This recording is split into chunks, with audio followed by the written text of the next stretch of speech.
Her father traded her to pay his debts. On their wedding night, he said, "Don't love me." The morning they told her, Amara had already made tea. She had boiled the water, poured it slowly over the loose leaves in the old clay pot, and set 2 cups on the table the way she did every single morning. The kitchen smelled like ginger and something sweet, and the sun was coming through the window in long yellow lines across the floor. She was 22 years old, and she had plans. Not grand ones, not the kind that required a stage or an audience, but the kind that belonged only to her. A teaching certificate, a small classroom somewhere close enough to home that she could still visit on weekends, a life that she had chosen herself with both hands. She was standing at the counter, stirring the tea, when her mother walked in and did not sit down. That alone told her something was wrong. Her mother, Grace, was not a dramatic woman. She did not make announcements. She did not stand in doorways or hover by windows. When Grace had something to say, she always sat first, put her hands flat on the table, and then said it. So when Amara turned and saw her mother standing near the door with her arms crossed tightly over her chest, with her eyes looking somewhere above Amara's head and not quite at her face, Amara felt a cold shift happen somewhere deep in her stomach. She set the spoon down. She waited. "Your father wants to speak to you," Grace said. Amara looked at her. "What happened?" Grace did not answer right away. She pressed her lips together in the way she always did when she was trying not to cry in front of someone. Amara had seen that expression all her life, and she had seen it when the electricity was cut off for 2 months and they cooked everything on a small outdoor fire. She had seen it when her older brother Peter dropped out of school and came home smelling like trouble. She had seen it on the morning after her father stayed out all night and came home the next day without any explanation. So she recognized the expression. She just did not yet know what it meant this time. "Go talk to your father," Grace said softly. "He is in the sitting room." Amara walked out of the kitchen and down the short hallway that always smelled like old wood and her father's pipe smoke. The house they lived in was not large. It had 3 bedrooms, a sitting room that doubled as a dining room when guests came, and a kitchen that was too small for the number of people who crowded into it during family gatherings. The walls were painted a pale yellow that had started to peel near the ceiling, and the floors were tiled in a dark brown pattern that Amara had stared at so many times as a child that she could still trace the shapes of them in her mind, even in complete darkness. Her father was sitting in his chair. Not the ordinary kitchen chair, his chair, the one with the wooden arms and the blue cushion that no one else was allowed to use. It had been his chair for as long as Amara could remember, and sitting in it seemed to give him a certain authority, a posture that said, "This is where decisions are made." Emmanuel looked older than his 54 years. Life had done that to him. His face carried the kind of lines that came not just from age, but from years of worrying about money, and then doing nothing productive about it. He had a strong jaw and wide shoulders, and the kind of height that made people assume he was important before he even spoke. When Amara was a child, she had thought he was the most powerful man in the world. She had sat beside that chair and believed everything he said without question. She was not a child anymore. She stood in the doorway and looked at him. "Mama says you want to talk." Emmanuel looked up. There was something in his eyes she did not immediately understand. It was not guilt exactly. It was more like discomfort, the way a person looks when they are about to say something they know is wrong, but have already decided to say anyway. "Sit down," he said. She sat on the edge of the sofa, across from him. Her hands were folded in her lap. She waited. He looked at her for a long moment. Then he looked at the wall. "You are going to be married," he said. The room went completely still. Amara heard the sound of a car passing outside, far away, like it belonged to a different world. "To who?" she asked. Her voice was very calm. She was not sure how that was possible. "To Daniel Adeyemi," her father said. Amara knew the name. Everyone in their part of town knew the name. Daniel Adeyemi was older, around 45, a man who had made money through property and some business dealings that no one fully understood, but everyone respected from a distance. He had been married once before. His wife had died years ago. He lived in a large house on the good side of town, the side where the roads were paved and the gates were tall and painted black. She had seen him exactly twice in her life, once at a neighbor's funeral, where he stood at the back and spoke to no one, once at the town market, where he walked through like a man who did not need to look at prices. He was not a young man. He was not a warm man. He was the kind of man you noticed, not because he tried to be noticed, but because he simply did not seem to need anything from anyone. Why? Amara asked. The word came out before she thought about it. It was a simple word, but it carried everything inside it. Her father shifted in his chair. He rubbed the side of his jaw. There are things happening, he said slowly, that are bigger than what you understand right now. Then help me understand them. He was quiet for a moment. Then he said, I owe him money. Amara looked at her father. She looked at the lines on his face, the way his hands rested on the arms of his chair, the slight tension in his shoulders. And something clicked together in her mind, like the last piece of a puzzle she had not known she was solving. She thought about the past year, the way the house had become quieter and tighter, the way her mother stopped buying new things and started fixing old ones, the way her father came home some evenings and went straight to his room without eating, the phone calls he took outside, and the conversations that stopped whenever she walked into a room. She had noticed all of it. She had filed every observation away without knowing why. Now she knew why. How much? She asked. Amara, how much do you owe him? He told her. The number was large. It was the kind of large that meant years of difficulty, not months. And hearing it, something changed in Amara's chest. Not because of the money itself, but because of what that money told her about her father. It told her how long he had been carrying this, how long he had been saying nothing, how long he had been watching her live her ordinary life, while this decision was quietly forming in the background without her knowledge. He had known for a long time, and he had not said a word. And his solution was me, she said. It is not like that. Then tell me what it is like. He exhaled slowly. He looked like a man who wanted to get up and leave, but could not think of a reason that would hold up. He needs someone to run his house. He is alone. He is a serious man, Amara. He will take care of you. You will have things you would never have otherwise. I do not want his things. Amara. His voice had gone harder.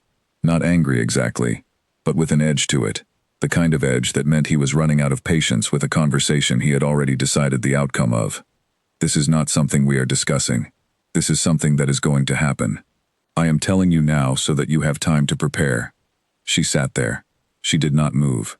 She did not cry. She looked at her father, at this man she had spent her entire life loving and defending and making excuses for in her own mind, and she felt something she had never felt before in relation to him. She felt pity. Not the generous kind of pity that softens your heart toward someone. Kind. The kind that comes when you finally see someone clearly, after a very long time of choosing not to. When? She asked. 3 weeks, he said. She stood up. She smoothed the front of her dress with both hands. She looked at her father one more time, and then she turned and walked back down the hallway to the kitchen, where her mother was still standing in the same spot, both cups of tea gone cold on the table. Amara picked up her cup. She drank it cold. She did not say anything, and Grace watched her daughter, with the expression of a woman who wanted very much to apologize, but did not have words large enough to hold everything she was sorry for. To understand how Amara arrived at that moment, standing in her kitchen drinking cold tea on the morning her life was handed to someone else, you have to go back. You have to understand where she came from, and who she had been before that day. Amara had grown up in this same house, on this same street, in this same town that sat between a river and a highway, and seemed to exist in a permanent in-between state, never quite growing and never quite shrinking. She was the third of 4 children. Peter was the oldest, loud and restless, and always chasing something just out of reach. Then there was Helen, who had married at 20, and moved to a city 2 hours away, and called home every Sunday without fail. Then Amara, and then the youngest, little Ruth, who was 14, and still believed that their father was someone worth looking up to. Amara had been the quiet one, not shy exactly, but observant. She watched things. She listened to conversations she was not part of. She noticed which words people chose and which ones they avoided, and what the space between those choices meant. Her teachers had loved her for this quality. Her reports always came back with notes like, pays careful attention and thinks before she speaks. She had taken those things as facts about herself, without fully understanding that they were also, in a quiet way, survival skills. When your home is unpredictable, you learn to read the room. You learn to see the storm before it arrives. Her childhood had not been terrible. She wanted to be honest about that. There had been good years, genuinely warm ones. Holidays, when the table was full, and her father was in a good mood, and everything felt safe. Birthdays celebrated with simple food, and a lot of noise. Evenings when her mother sat on the back step and braided her hair and talked softly about things that had nothing to do with money or worry. There had been love in this house. Real love. The kind that holds you, even when it does not protect you from everything. But there had also always been the other thing. The unsteadiness. The way everything in their life sat on a foundation that shifted without warning. Her father was not a cruel man, she always told herself that. He was a man who believed his own stories. He believed that the next opportunity was always just around the corner. He believed that things would work out because they had always, somehow, worked out before. He had a charm that made people trust him, and a confidence that made people lend him money, and he had never fully connected those two facts to the trail of consequences they left behind. The debts were not new. Amara knew that. She had heard words like that one when she was small, and learned, over time, to recognize what they meant, without being told directly. She knew that some months the money stretched, and some months it did not. She knew that some of the men who came to the door were not friends.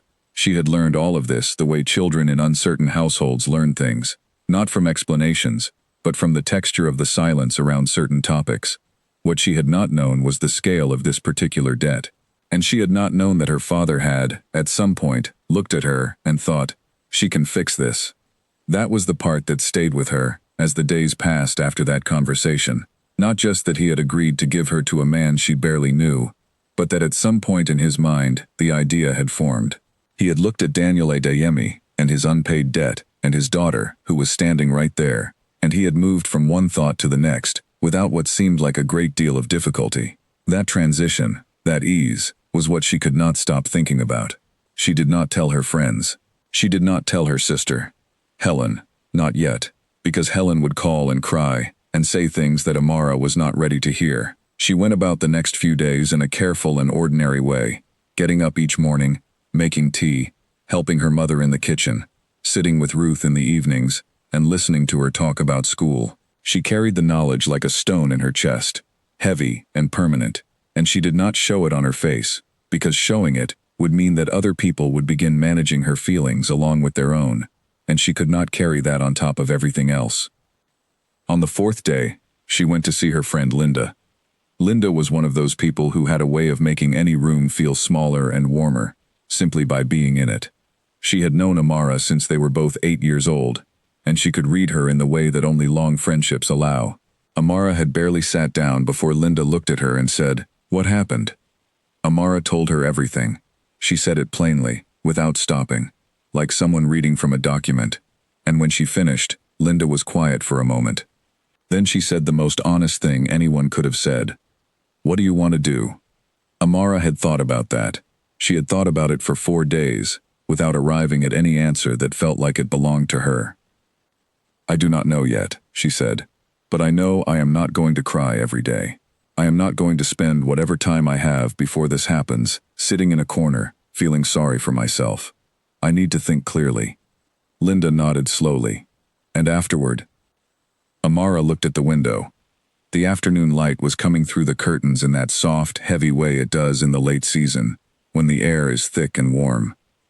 "I do not know yet," she said again. But something in her voice had changed slightly. Something had hardened, not in a sharp or angry way, but in the way that good metal hardens, under pressure, into something more durable than it was before. She went home that evening and sat at her small desk and opened the journal she had kept since she was 15. She turned to a blank page, and she wrote one sentence. She wrote it slowly, with the careful handwriting she always used when something mattered. "Whatever happens next, I am still the one who decides who I become."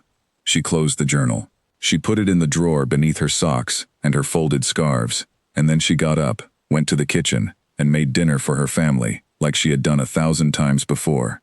The wedding was 3 weeks away, but Amara was already doing the only thing she could do. She was preparing, not for the wedding. She wanted no part of preparing for that, but for what came after. She was building something inside herself, something the transaction could not touch, something that belonged to no one but her. She did not know yet that the man she was being sent to was also carrying something he could not name.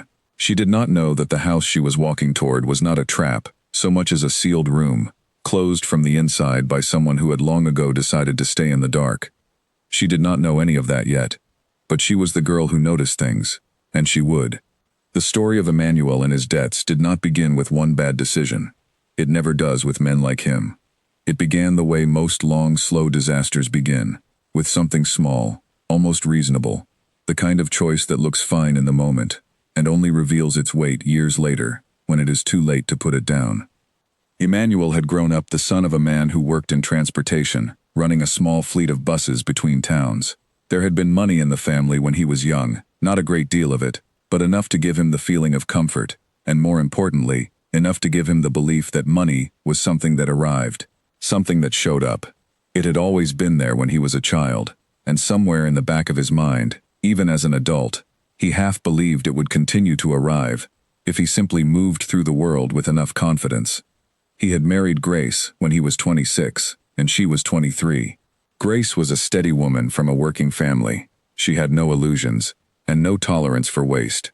She had married him because he was bright and handsome, and genuinely kind in those early years, and because she believed, as young women often do about the men they love, that the good parts of him would grow, and the difficult parts would shrink with time. In some ways she had been right. Emmanuel had grown in certain directions. He was a good father when he was present. He could fix things around the house. He made people laugh. He was generous to a fault with guests. The table was always full when anyone came to visit, sometimes embarrassingly so, given how tight things actually were. He had a quality that people describe as big-hearted, which often means the same thing as not very careful with money. His first debt came when Peter was born. He had borrowed a small amount from a colleague to cover a gap between jobs, and he had paid it back, mostly. And that first experience of borrowing and surviving had taught him the wrong lesson. It taught him that debt was manageable, that you borrowed when you needed to, and sorted it out later, that later was always available. The years passed. Amara was born. So then Ruth. The house got fuller and tighter. Emmanuel moved through a series of jobs, a small buying and selling business, a partnership in a transport venture that never fully got off the ground, some property dealings in which he was always on the lesser end of the agreement. He was not unintelligent. He understood numbers, and he understood people.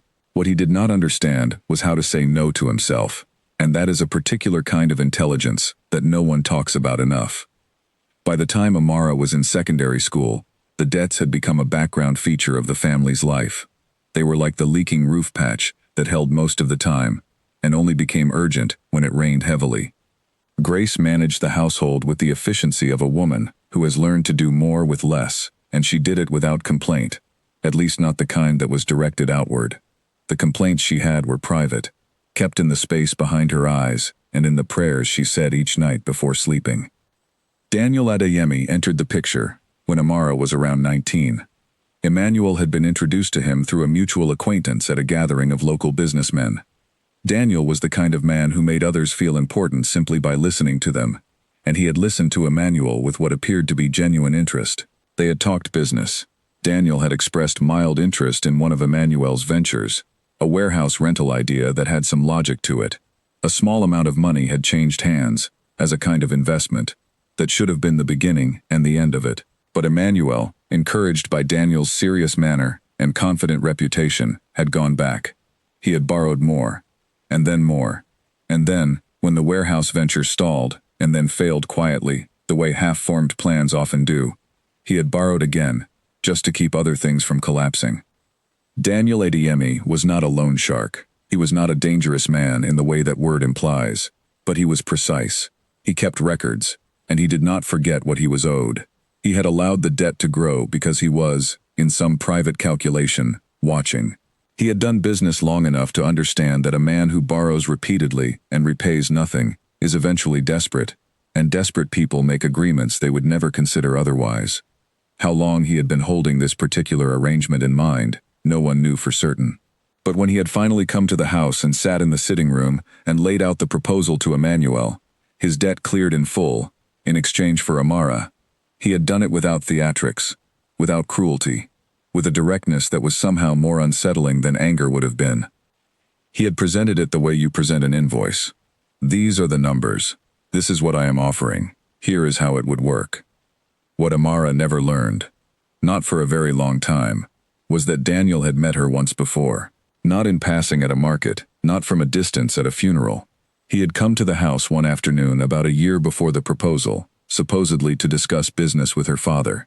Amara had come through the sitting room briefly, carrying a book she was returning to the shelf. She had not looked up. She had been wearing a plain blue dress, and had her hair pulled back, and was halfway through some thought that had nothing to do with anyone in that room.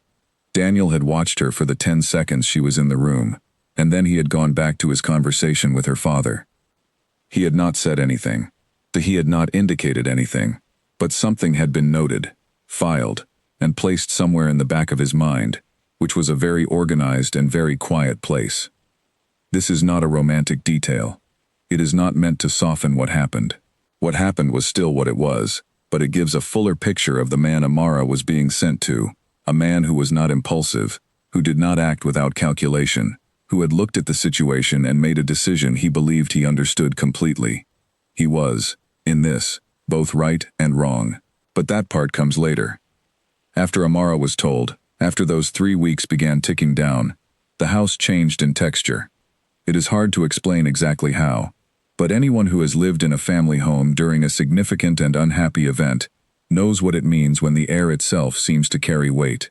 Meals were quieter. Her father avoided rooms she was in. Her mother moved through the house with a kind of deliberate busyness. That is what people do when they do not want to stop moving, because stopping means thinking. Ruth, the youngest, knew something was happening, but had not been told what. She had the radar that younger siblings develop, the ability to sense tension without being able to name its source. She started sitting closer to Amara in the evenings. She would find excuses to come into whatever room Amara was in, and just be there, not asking questions, just present. Amara understood what she was doing. It was the same thing Amara had done herself, years ago, when the grown-up world felt like it was turning, and she needed to be near someone solid. So she let Ruth sit beside her.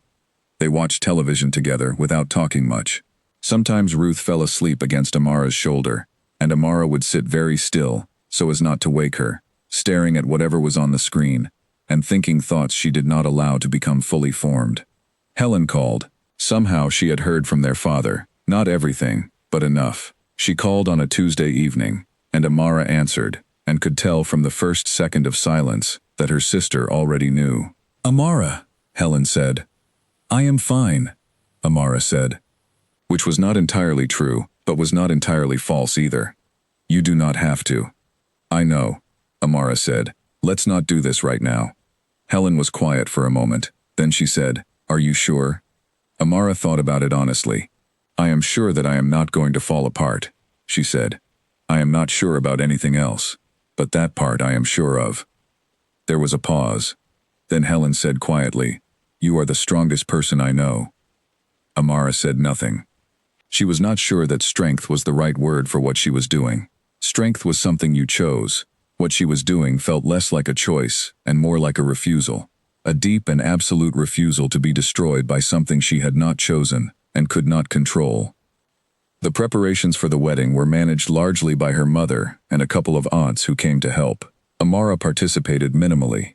She went when she was asked to go. She stood where she was told to stand. She nodded at questions about colors and food and arrangements. But she was not present in any meaningful sense. The part of her that cared about those details.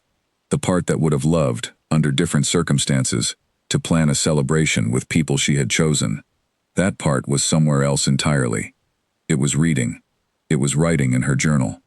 It was walking the familiar routes of the town in the mornings, before anyone else was awake, memorizing things. She was not sure why she was memorizing things. She just felt that she should remember this version of her life, this chapter of being her own person, in her own space, before she walked into someone else's house and became someone's wife. She visited Linda twice more before the wedding. The second time, Linda asked her what she had found out about Daniel Adeyemi. "Not much," Amara said. "He is serious. He had a wife who died. He does not waste words."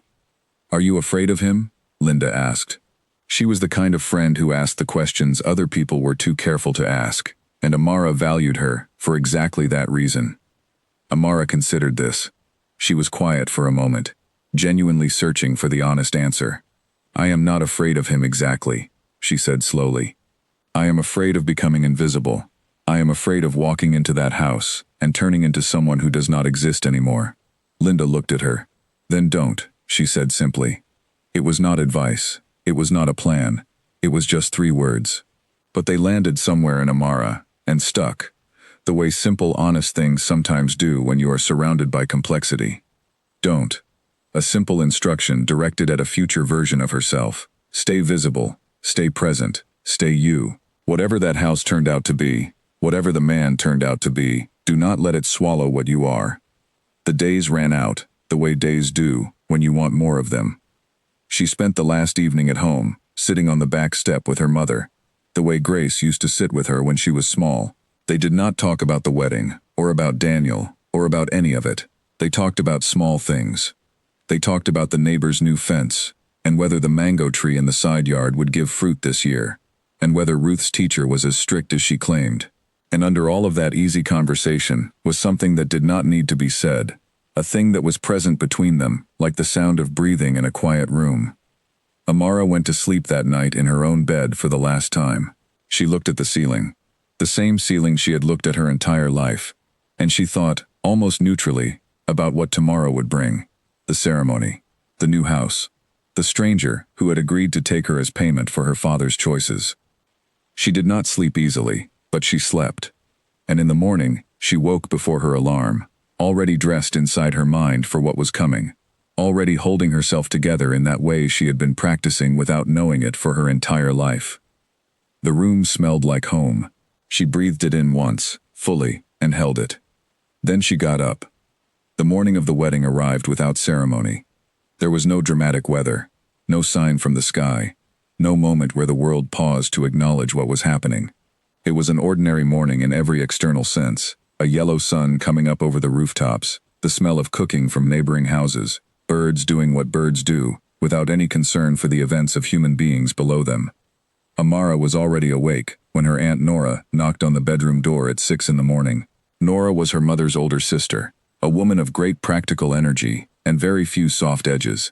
She had come 2 days before to help with the preparations, and had been efficient and quiet in the way of people who handle difficult situations by keeping their hands busy. Nora did not say anything sentimental when she opened the door. She simply looked at Amara, assessed her with a brief glance, and said, "Come, let us begin." There was something almost merciful about that. Amara did not want softness that morning.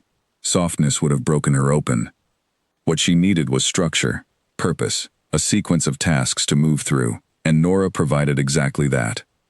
The dress her aunt had sewn was pale, somewhere between white and cream, simple in the way that quiet things are simple. Nothing extra, nothing decorative, that was not earned. Nora helped her into it, without a lot of conversation. Her mother came in halfway through, and stood by the window, and watched with hands that would not stay still, touching the curtain, then the window latch, then the curtain again. "You look beautiful," Grace said. Amara looked at herself in the old mirror that had stood in the corner of her room for as long as she could remember. She looked at the young woman there and tried to see what her mother was seeing. She was not sure she succeeded. What she saw was herself, unchanged, wearing a dress she had not chosen for a day she had not chosen, about to become part of an arrangement she had been handed like a document to sign.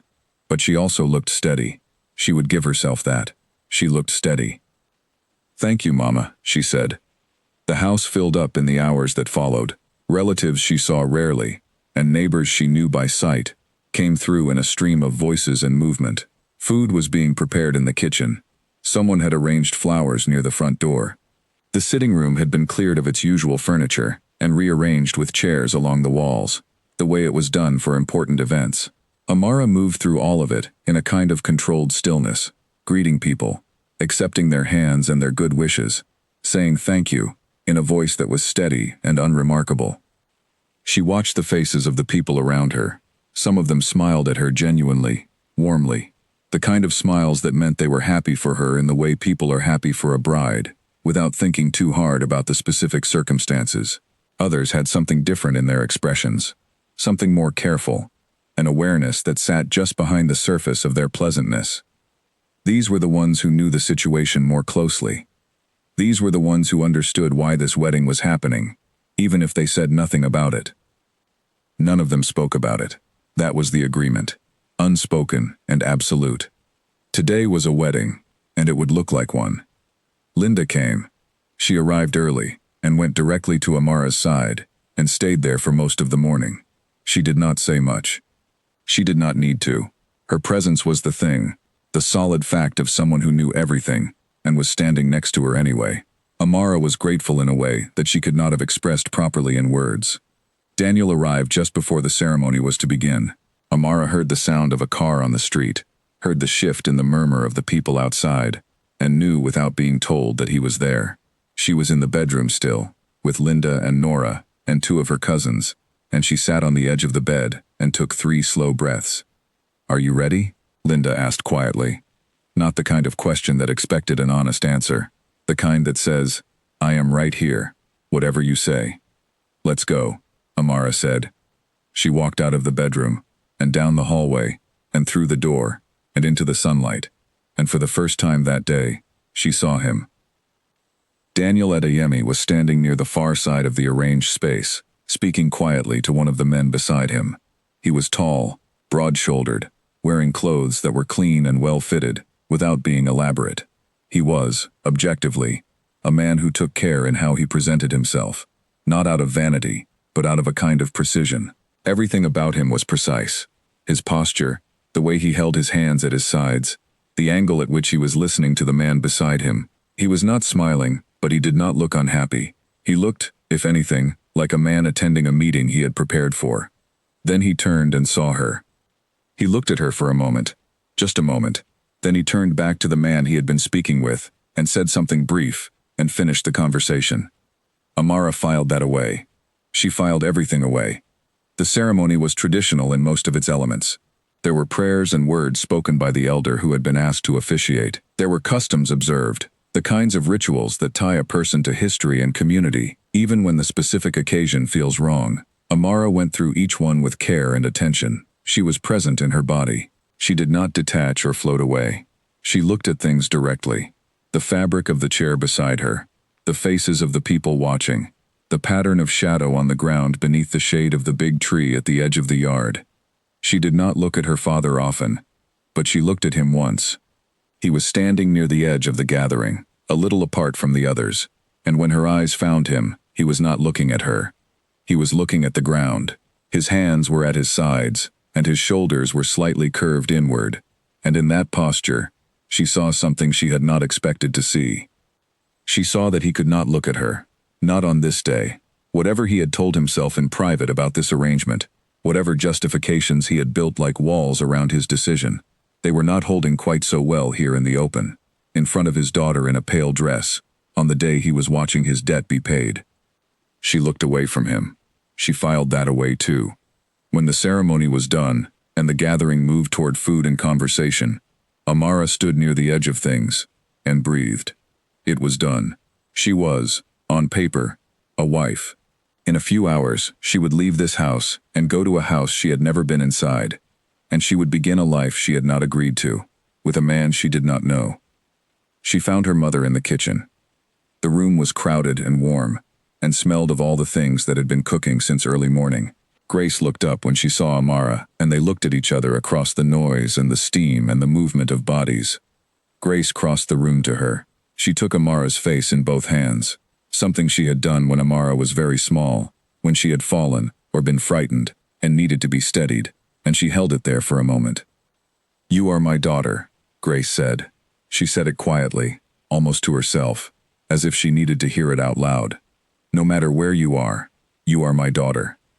Amara felt the first crack appear, just a small one, somewhere behind her eyes. She blinked it back.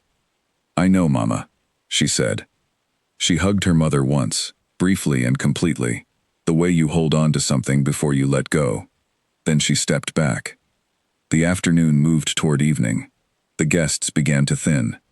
Ruth sat close to Amara until the last possible moment, and then held her hand without saying anything, as the preparations were made for her to leave. Amara memorized the pressure of that small hand. She memorized the particular sound of her mother moving around the kitchen. She memorized the smell of the house, old wood and ginger, and her father's pipe, and something underneath all of it that she could only describe as home, that thing that has no other word. When the car came to take her to Daniel's house, Amara picked up the single bag that had been prepared for her and walked out of the front door. She did not look back, not because she did not want to, but because she knew that if she looked back at her mother's face, or at Ruth standing in the doorway, she would not be able to maintain what she needed to maintain. The drive was not long, 15 minutes, perhaps 20. Amara sat in the back of the car and watched the streets change as they moved from her side of town to his. She watched the road surfaces improve, the buildings grow larger, the spaces between gates grow wider and quieter.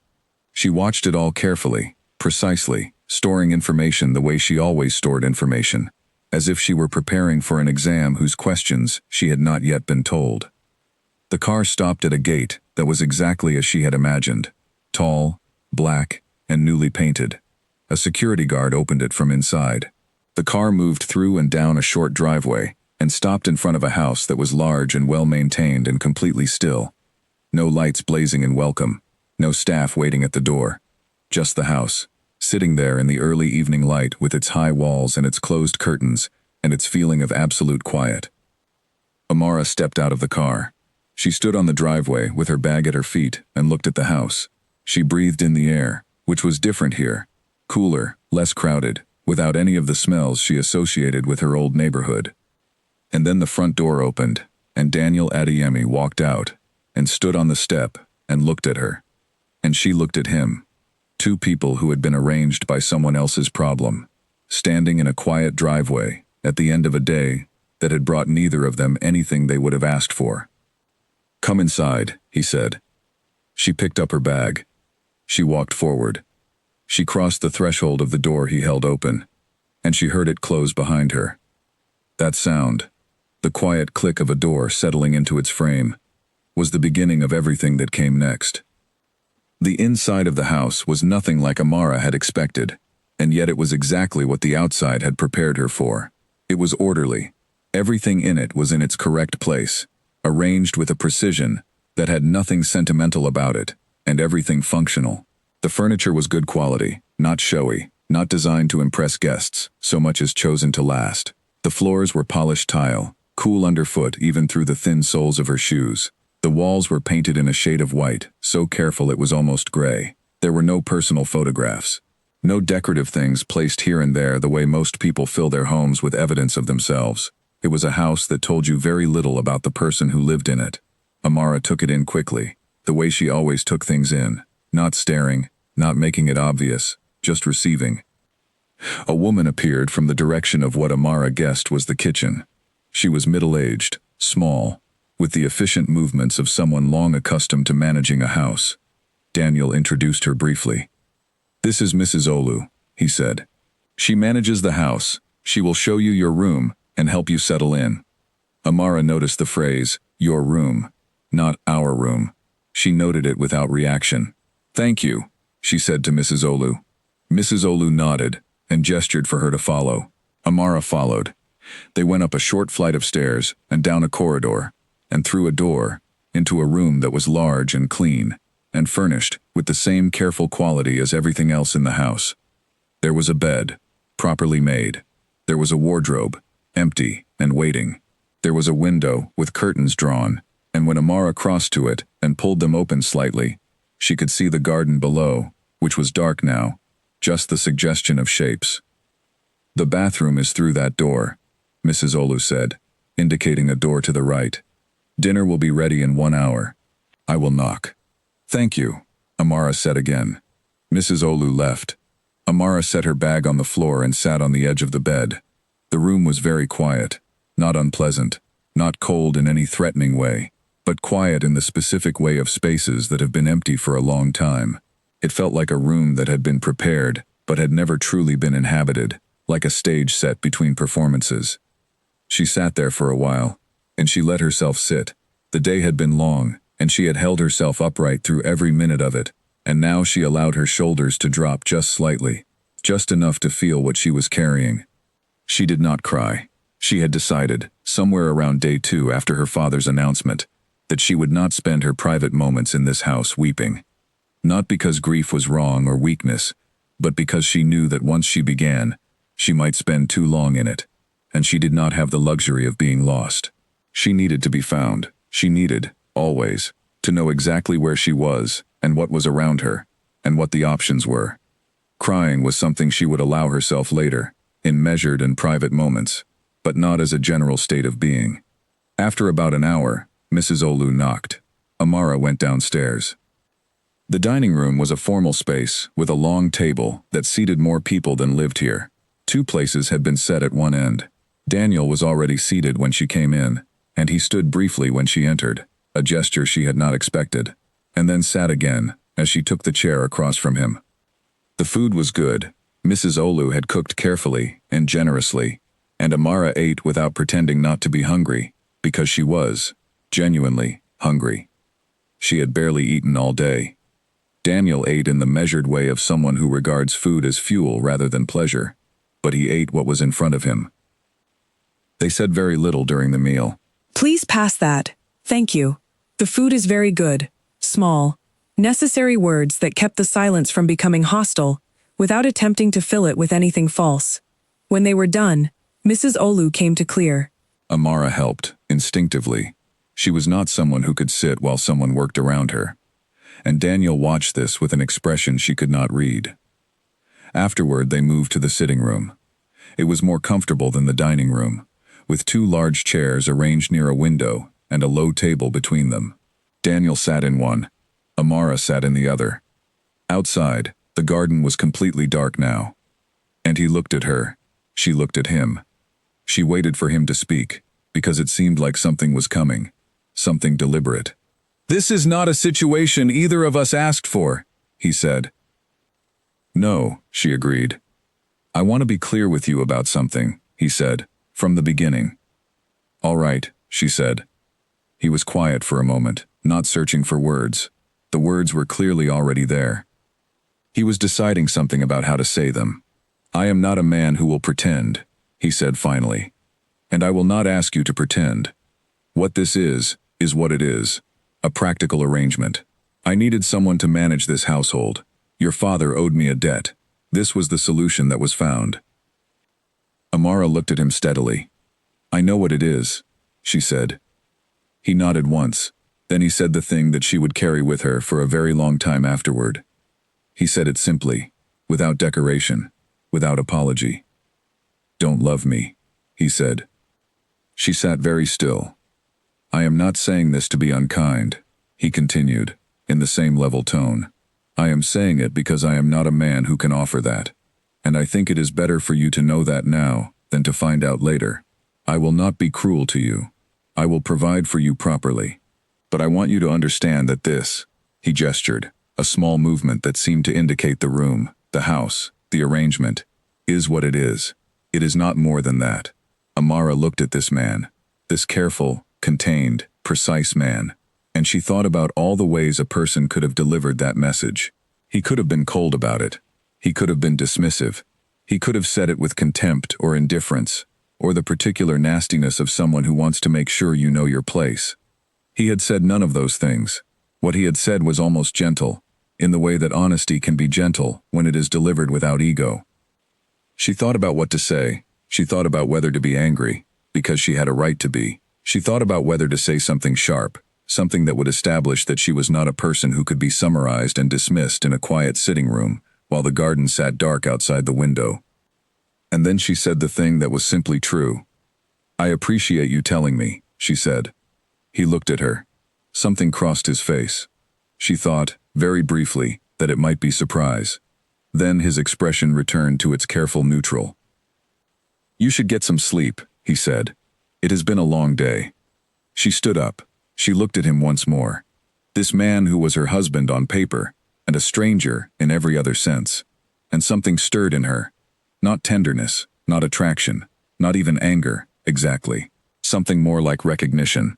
The recognition of another person who had been living, for a long time, inside a very controlled and very private kind of pain. She did not say anything about that. She simply said good night and walked upstairs to the room that was hers. She lay in the dark for a long time. The house was completely silent in the way that large, well-built houses are silent. No sound from the street, no noise from neighbors. Nothing but the occasional small settling sound that old walls make when the temperature drops. She thought about what he had said. Don't love me. It was not a command. She understood that. It was a warning. The kind of warning you give when you know the terrain ahead and you want to save someone the trouble of learning the hard way. He was not threatening her. He was, in his own strange, locked-away fashion, trying to protect her from something. From himself. From whatever was inside him that had been closed for so long it no longer knew how to open. She did not love him. She was certain of that. She did not know him. You cannot love what you do not know. But she was curious about him, in the way she was curious about everything. Carefully, specifically, without expectation. She thought about what he had said about pretending. I am not a man who will pretend, he had said. And she believed him. This house was not a pretending house. There was nothing performative about it. It was exactly what it appeared to be. A space occupied by a man who had decided, at some point, to keep himself very, very still. She thought about what Linda had said. What don't 3 words. Stay visible. Stay you. Lying in that careful dark bedroom, in that precise and quiet house, Amara made herself a private agreement. She would not pretend either. She would not perform gratitude. She did not feel, or happiness, she was not experiencing. She would not become a ghost in her own existence.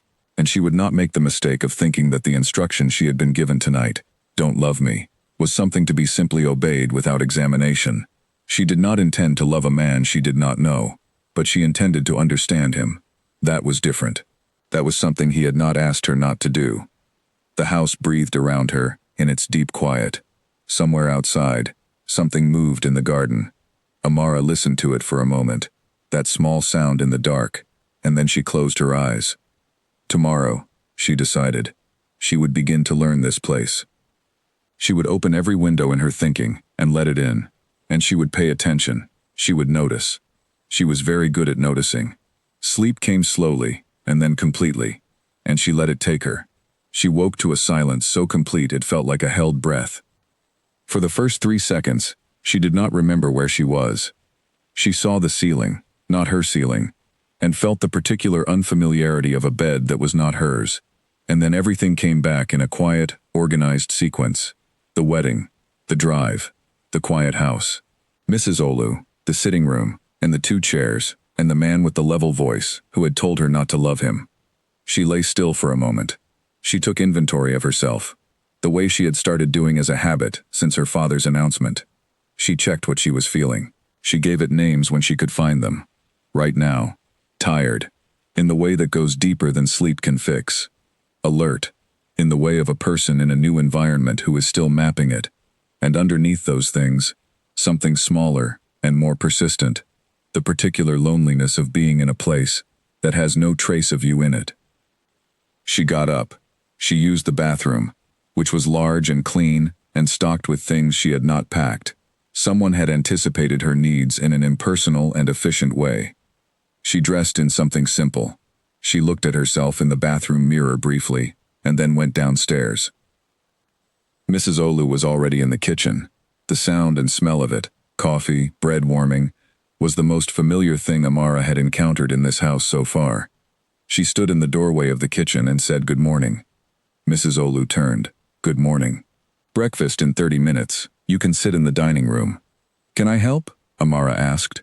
Mrs. Olu looked at her. It was a brief look, assessing, and a little surprised. No, she said. I have it.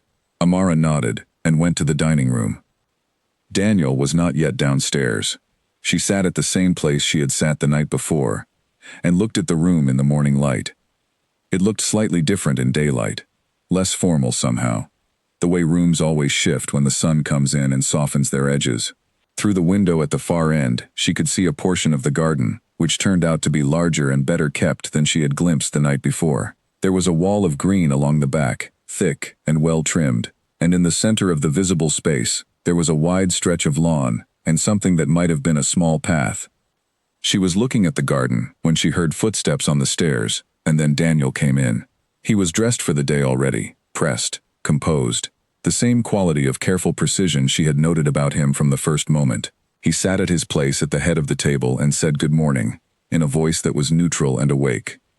"Good morning," Amara said. Mrs. Olu brought breakfast. They ate. It was different from the night before, in one particular way. The night before, the silence had been the silence of a beginning, of two people orienting to each other across an enormous unknown space. This morning the silence was already slightly more ordinary, which was strange to notice after only one night. It had not become comfortable. It had simply settled into itself, the way things do when they are given time to exist without pressure. When the meal was done, Daniel picked up a folder he had brought with him to the table. She had not noticed it until now, and opened it briefly. He looked at what was inside, turned 2 pages, then closed it, and set it down. "I will be at my office today," he said, "and likely most days. I leave early, and return in the evening. Mrs. Olu manages the house, as I said. If you need anything, you ask her, and she will arrange it." He paused. "You are free to move around the house as you like. The garden as well." Amara looked at him. "Is there anything you would like me to do?" He seemed to consider this in a genuine way, not dismissively. "Eventually, yes," he said. "There are things that need managing here, that Mrs. Olu does not have time for. Correspondence, some record-keeping, things of that nature, but there is no rush.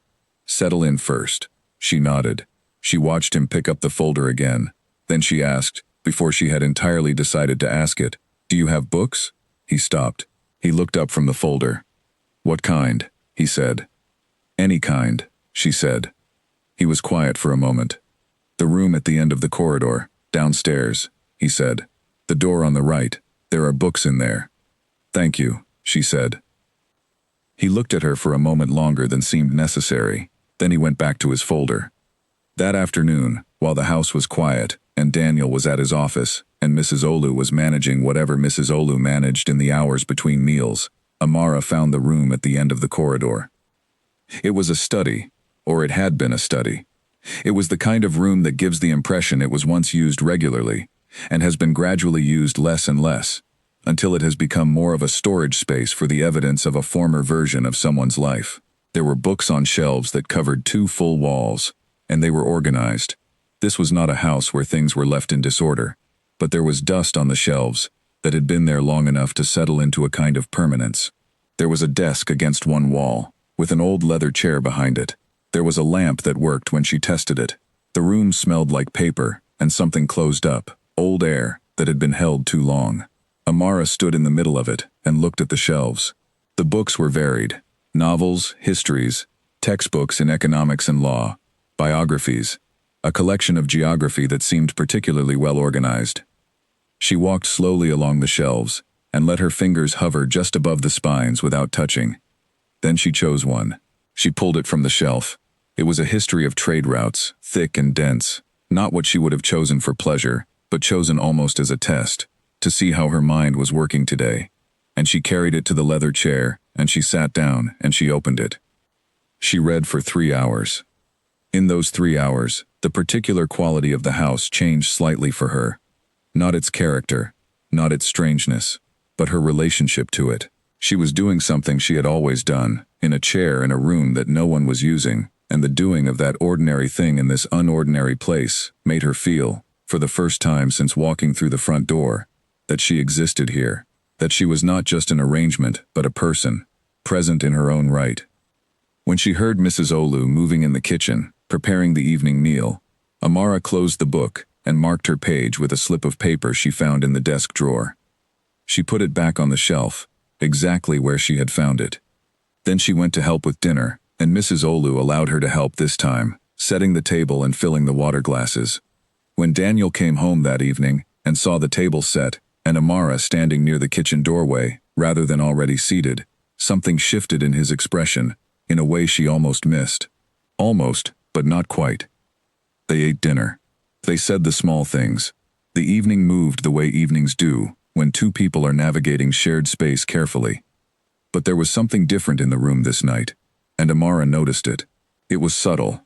It was the difference between a space that contains two people who are entirely separate and a space that contains two people who are beginning, despite themselves, to be aware of each other in a new and slightly more specific way.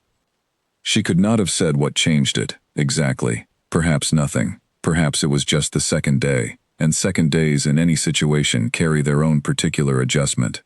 Or perhaps it was the books.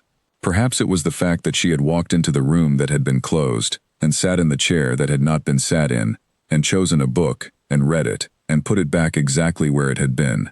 Perhaps he had noticed that the dust had been disturbed. Perhaps he noticed more than he showed. She did not know, but she filed it away. Filed everything away. On the third morning she woke feeling, for the first time, fully present in the house, rather than alongside it. The ceiling was still unfamiliar, but no longer alarming. The silence was still deep, but no longer foreign. She went downstairs and helped Mrs. Olu, without being asked, and was not turned away this time. She began to learn the kitchen. She began to learn the routines. When things were cleaned and how. When deliveries came. What was kept where.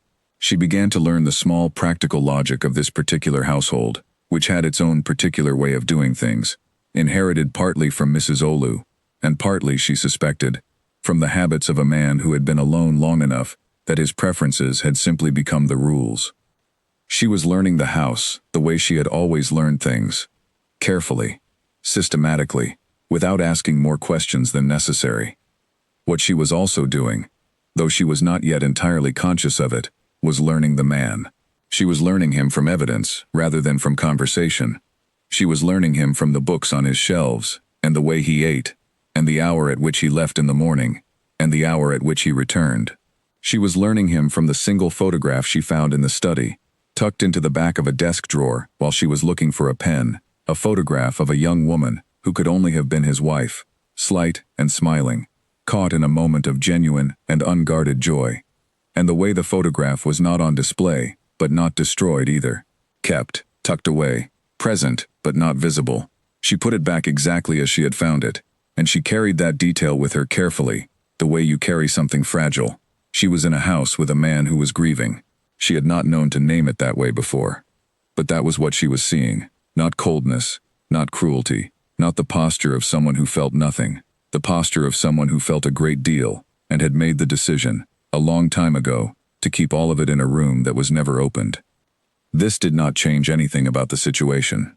The situation was what it was. She had not chosen it, and could not undo it. But it changed something about how she understood it. And understanding, for Amara, had always been the beginning of everything. She got up on the morning of her fourth day in the house, and went to the kitchen and made tea, and stood at the window of the kitchen that looked out at the garden, and she watched the early light move across the grass, and she thought, I am here, this is where I am, and I am still myself. Don't. Yes, she was not disappearing. She was still here. The days were going to continue. They were going to continue whether she resisted them or not, whether she grieved her old life or not, whether she understood this house and this man or not. So she was going to do the things she had always done. She was going to pay attention. She was going to stay present. She was going to be, as fully as she was able, the person she had been before any of this started. And she was going to do it quietly, without announcement, without drama, in the particular way that she had always lived. Watching carefully, moving thoughtfully, storing everything in that part of herself that no one could reach without permission. She drank her tea. The garden brightened as the sun rose. Somewhere in the upper part of the house, she heard a door open, and then footsteps. His steps, already distinct to her ear after 4 days, moving toward the bathroom. The day had begun. She set down her cup and started making breakfast. The weeks in Daniel's house did not blur together the way miserable time does. They passed with a strange individual clarity. Each day slightly different from the last. Each morning slightly more familiar than the morning before. The whole slow accumulation of days building into something that had its own texture, its own particular quality of life. It was not happy life. Amara did not allow herself to pretend it was, but it was life, and she was living it deliberately. She had established a routine without anyone asking her to, and she rose early. She helped Mrs. Olu with the morning. She ate breakfast across the table from Daniel, who read or reviewed documents while he ate, and said a small number of words, and left for his office at the same time each day. Then the house was hers, in a way, and she moved through it with the quiet industry of someone who has decided to occupy a space fully rather than to haunt it. She kept reading. Every day she took something from the shelves in the study and read for several hours. She moved through the books systematically, not randomly, starting with subjects she knew less about: economics, property law, the history of commerce in this part of the world, because she had decided that if she was going to be inside this man's life, then she was going to understand what that life was made of. She read without anyone knowing she was doing it. She read the way she had always learned things, privately and with great attention, taking notes sometimes in the small notebook she had brought from home, writing down words and ideas and questions that she did not yet have answers to. She was also, in the same quiet way, reading the house. There were things she could not notice. The way the study had been used heavily at some point in the past. The wear on the chair, the patina on the desk, the way certain books had their pages slightly creased, and others were pristine, and then gradually abandoned. The way there were 2 cups in the kitchen cabinet that were slightly finer than the others, part of a set where only 2 remained. The way the garden had a bench at the far end that was placed for 2 people to sit side by side, but the cushion on one seat was slightly more faded than the other, as if one side had been used more. She did not ask about any of it. She was not there to ask. She was there to watch. Daniel, for his part, maintained the arrangement he had described on their first night. He was not unkind. He was not dismissive. He provided for everything she could need, in a material sense. But he was present in the house, the way a ship is present on a large ocean. You know it is there, you can locate it, but it does not seem to need the water particularly. They had dinner together each evening. They exchanged the necessary words. Occasionally he would say something about the state of things in the city, a comment about traffic or business, or some news from the area, and she would respond thoughtfully, and for a few minutes, there would be something that resembled conversation, before it settled back into the texture of the meal. He never asked her anything personal. He never asked how she had spent her day, or what she was feeling, or how she was adjusting. She did not expect him to. The parameters had been set on the first night, and they were clear, and he held to them, with the precision of a man who held to everything precisely. What she did notice, in the small and particular way she noticed all things, was that he was not entirely unaware of her. It was in small things. The way he sometimes paused at the door of the dining room before entering, as if orienting to the fact that someone was already there. The way his eyes moved briefly over the table before he sat, checking something he did not explain. The way he once reached for the salt at the same moment she did, and pulled back immediately, and said, "Excuse me," in a tone that was slightly more precise than the situation required. She noticed all of it. She did not know what to do with any of it. She filed it. She wrote to Linda twice in the first month. Not long letters, but honest ones. She described the house. She described Mrs. Olu, who had become slightly warmer in small, barely detectable increments. She described the study, and the books. She did not describe Daniel in detail, because she was not sure she had words for him yet. That would be accurate. Linda wrote back, with the news from home. Ordinary things. Life continuing as life does. The small events of the neighborhood and their shared friends, and Linda's own work at the community center, where she taught children after school. The letters from Linda were like a window. Amara could put her face near and breathe through. She kept them in the drawer under her scarf. She called her mother twice. The calls were short. Grace always asked how she was, in a tone that carried more weight than the question itself. And Amara always said she was well, which was not entirely a lie, and not entirely the truth. She asked about Ruth and Peter in the house. Grace told her. They said they loved each other. They said goodbye. She did not call her father. He had called once, in the second week, and she had let it ring. Then he had called again, and she had answered, because it seemed like the kind of avoidance that would only grow heavier the longer it continued. The call was brief. He had asked how she was. She had said fine. He had said something about hoping she was settling in. She had said she was. And then there had been a silence that stretched out to almost a full minute. And in that minute, Amara had sat in her room in Daniel's house, and felt all the things she had decided not to feel, as a constant state, and she had felt them pass through her, and not break her. And then she had said she had to go, and ended the call. She did not hate her father. She was not sure what she felt about him. What she felt was something like grief, not for herself, not yet, but for the father she had believed him to be for most of her life. That version of him was gone now. She had seen something in his sitting room the day he told her, had seen it again in his posture at the wedding, and there was no returning to the previous understanding. The man she had loved and defended and made excuses for in her own mind had looked at her and thought, she can fix this. She was not sure she could forgive that yet. She was not sure she would ever be able to fully. But she was not going to use her energy on it right now. She needed her energy for the life she was actually living, in the house she was actually in. The 7th week was when something shifted.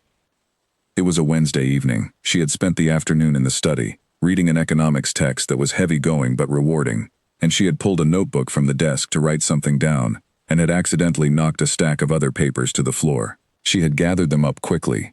They were clearly documents of some kind, older, some of them handwritten, and was stacking them back neatly when one caught her attention. It was not a document. It was a letter, opened and refolded many times by the soft, worn state of the creases. The handwriting on it was different from Daniel's, lighter, rounder. She did not read it. She folded it back, as it had been, and placed it at the bottom of the stack where she had found it. And she sat for a moment, and felt something she had not expected to feel. She felt for him, briefly, quietly, against her better judgment. She felt the weight of what he was carrying, not because she knew the contents of the letter, but because of the way it had been refolded, the way it had been opened and refolded so many times that the creases were soft and thin. The way a person keeps something like that is the way a person keeps the last piece of something that is gone. She had never been the kind of person who could see evidence of someone's private pain and feel nothing.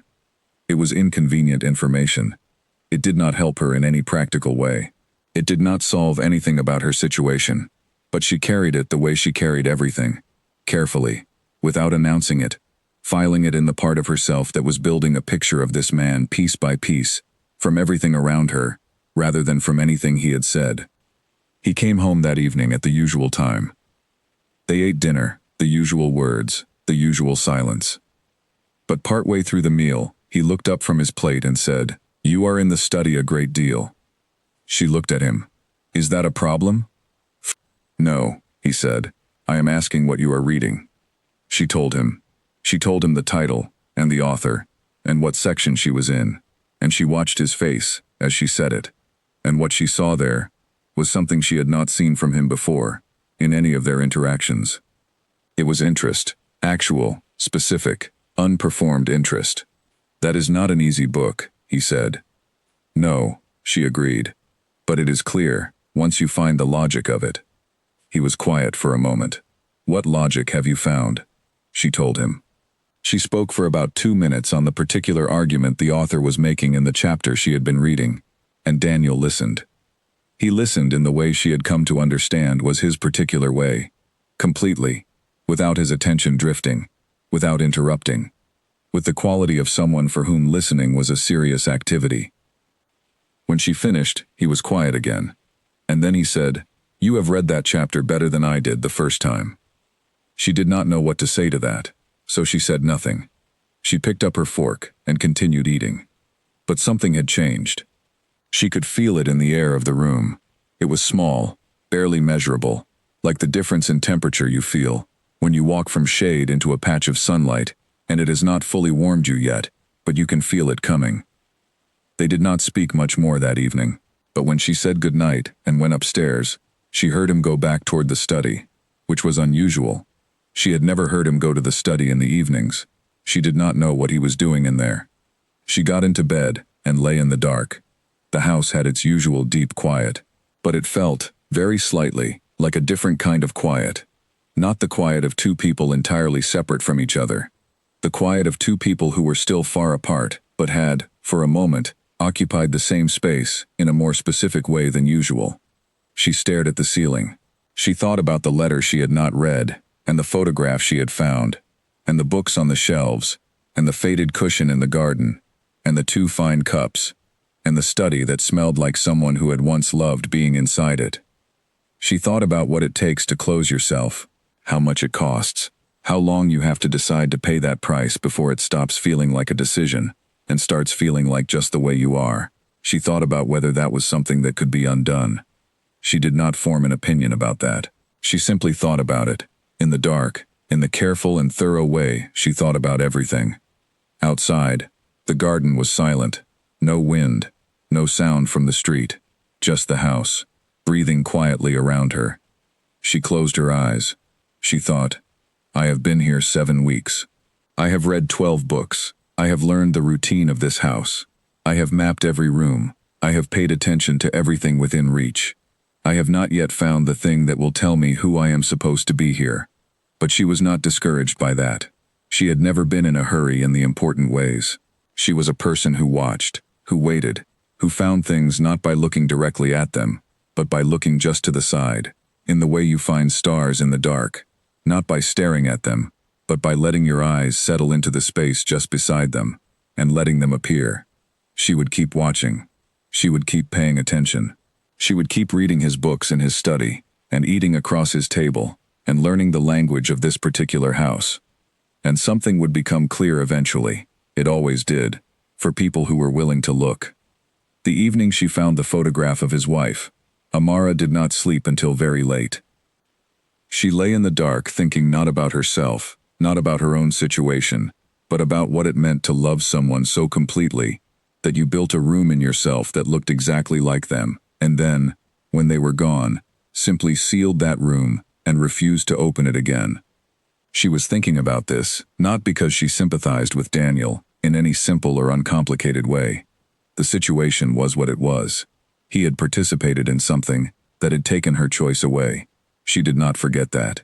She was not capable of forgetting it. But she was capable of holding two things at once. She had always been able to do that.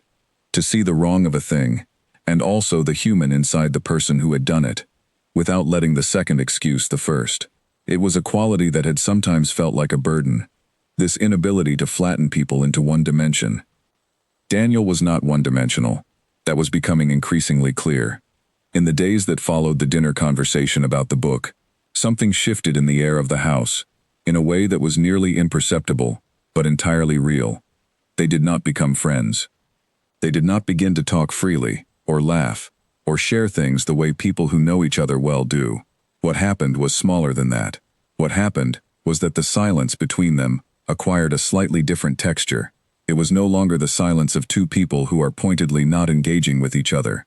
It was beginning, just beginning, to be the silence of two people who are aware of each other in a way they have not decided what to do about. Daniel started leaving books on the dining table. That was how it began. One morning she came down to breakfast, and there was a book beside her place that had not been there the night before. It was a thin volume on trade policy, newer than most of what was on the shelves, and there was nothing about it to indicate he had put it there intentionally. No note, no gesture, no explanation at dinner. But it was there, and it had not been there before. She read it in 4 days. Then there was another one, a thicker text on the economics of development. Then a biography of someone she had not heard of before, a businessman from several decades past. Then, a slim collection of essays on governance. She read all of them. She read them carefully, and with her notebook close by, and she continued, after she returned each one to the shelf, to read whatever she had chosen herself from among the collection. They still said very little to each other. The dinner conversations remained brief and mostly functional, but occasionally, perhaps once a week, then slightly more, he would ask about something she had read, or she would say something about a passage that had struck her, and for a few minutes there would be an exchange that felt different from anything around it. Those exchanges were like a small room, inside the larger silence. They were careful and exact, and neither of them lingered in them too long. Amara noticed something happening. She was learning what engaged him. She was beginning to understand. From the books he chose, and the questions he asked, and the specific ways he responded to ideas she raised, the shape of his intelligence. He was a man who cared about how things worked at a foundational level, not surface things, not appearances, the underlying logic of systems. Why did institutions fail? How did markets distort behavior? What happened to communities when the structures they depended on collapsed? She found this interesting. She had not expected to find anything about him interesting, and the fact that she did was something she held at a slight distance, aware that it was a complication of a kind she had not planned for. She called Linda one evening and told her about the books on the table.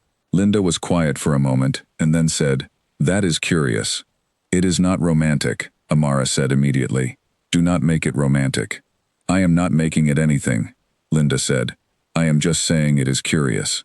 Amara was quiet. Then she said, "He is more complicated than I expected." "Most people are," Linda said. "I know, but this is different. This is someone who has, I don't know how to say it, who has made himself into a closed system, who decided at some point that the safest thing was to feel as little as possible, and has been very successful at it." "And you feel sorry for him?" Amara thought about that honestly. I notice it," she said. "I notice it, the way I would notice a house, with all its shutters closed in the middle of a good day. It is not pity exactly. It is just, it seems like a waste." Linda said nothing. Amara could hear her breathing on the other end of the line. "Be careful," Linda said finally. "I am always careful," Amara said. "I know," Linda said. "That is not what I mean." Amara understood what she meant. She did not say so. They talked about other things and said goodbye. She lay in bed that night and thought about being careful. She was careful. She had been careful every day since she had walked through that door.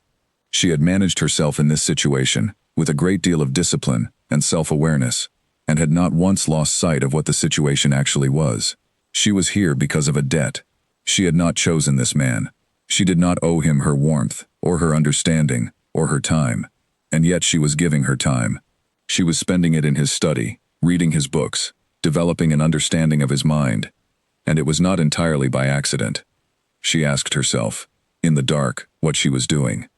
The honest answer was, she was doing what she always did. She was making the best of the place she had landed in. She could have spent these weeks in a state of withdrawal, present in the house in body only, counting down to some undetermined future, when her life would be hers again. She could have been polite, and functional, and completely separate. Some people, in her position, would have done exactly that. It would have been understandable. But that was not who she was. She could not inhabit a space without fully inhabiting it. She could not be near a complicated thing without trying to understand it. It was not a choice so much as a quality of her nature, the same quality that had made her a good student, a careful observer, the kind of person who noticed.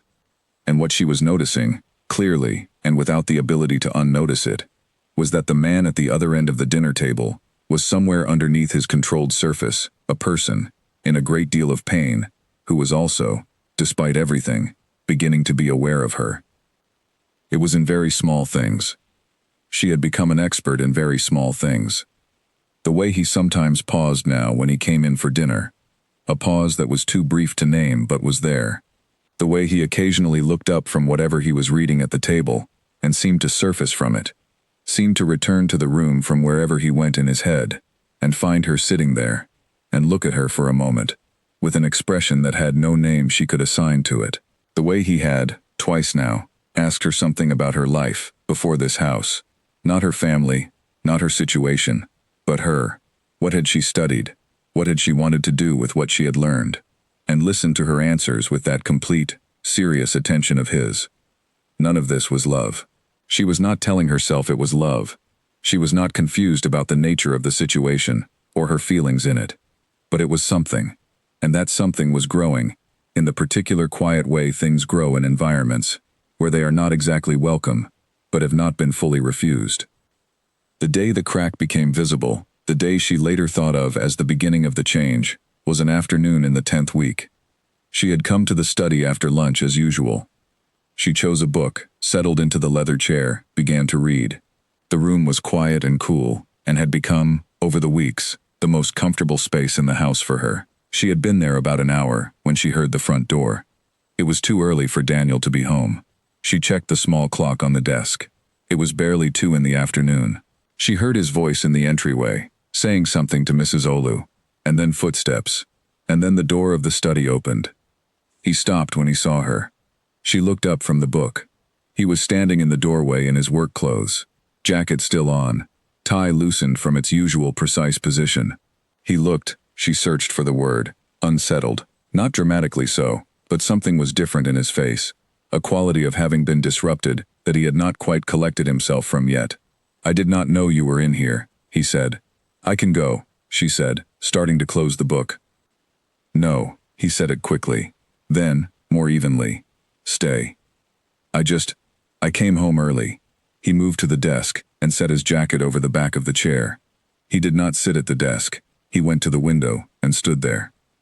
Amara looked back at her book. She read a line, then another. She was aware of him standing at the window, but she did not make it obvious that she was aware of it. She gave him the space to be in the room without being watched. Several minutes passed. She read. He stood. Then he said, "It was the anniversary today." She did not move. She did not respond immediately. She let the words settle in the air between them. "Of her passing," she said quietly, not a question. "Yes," he said.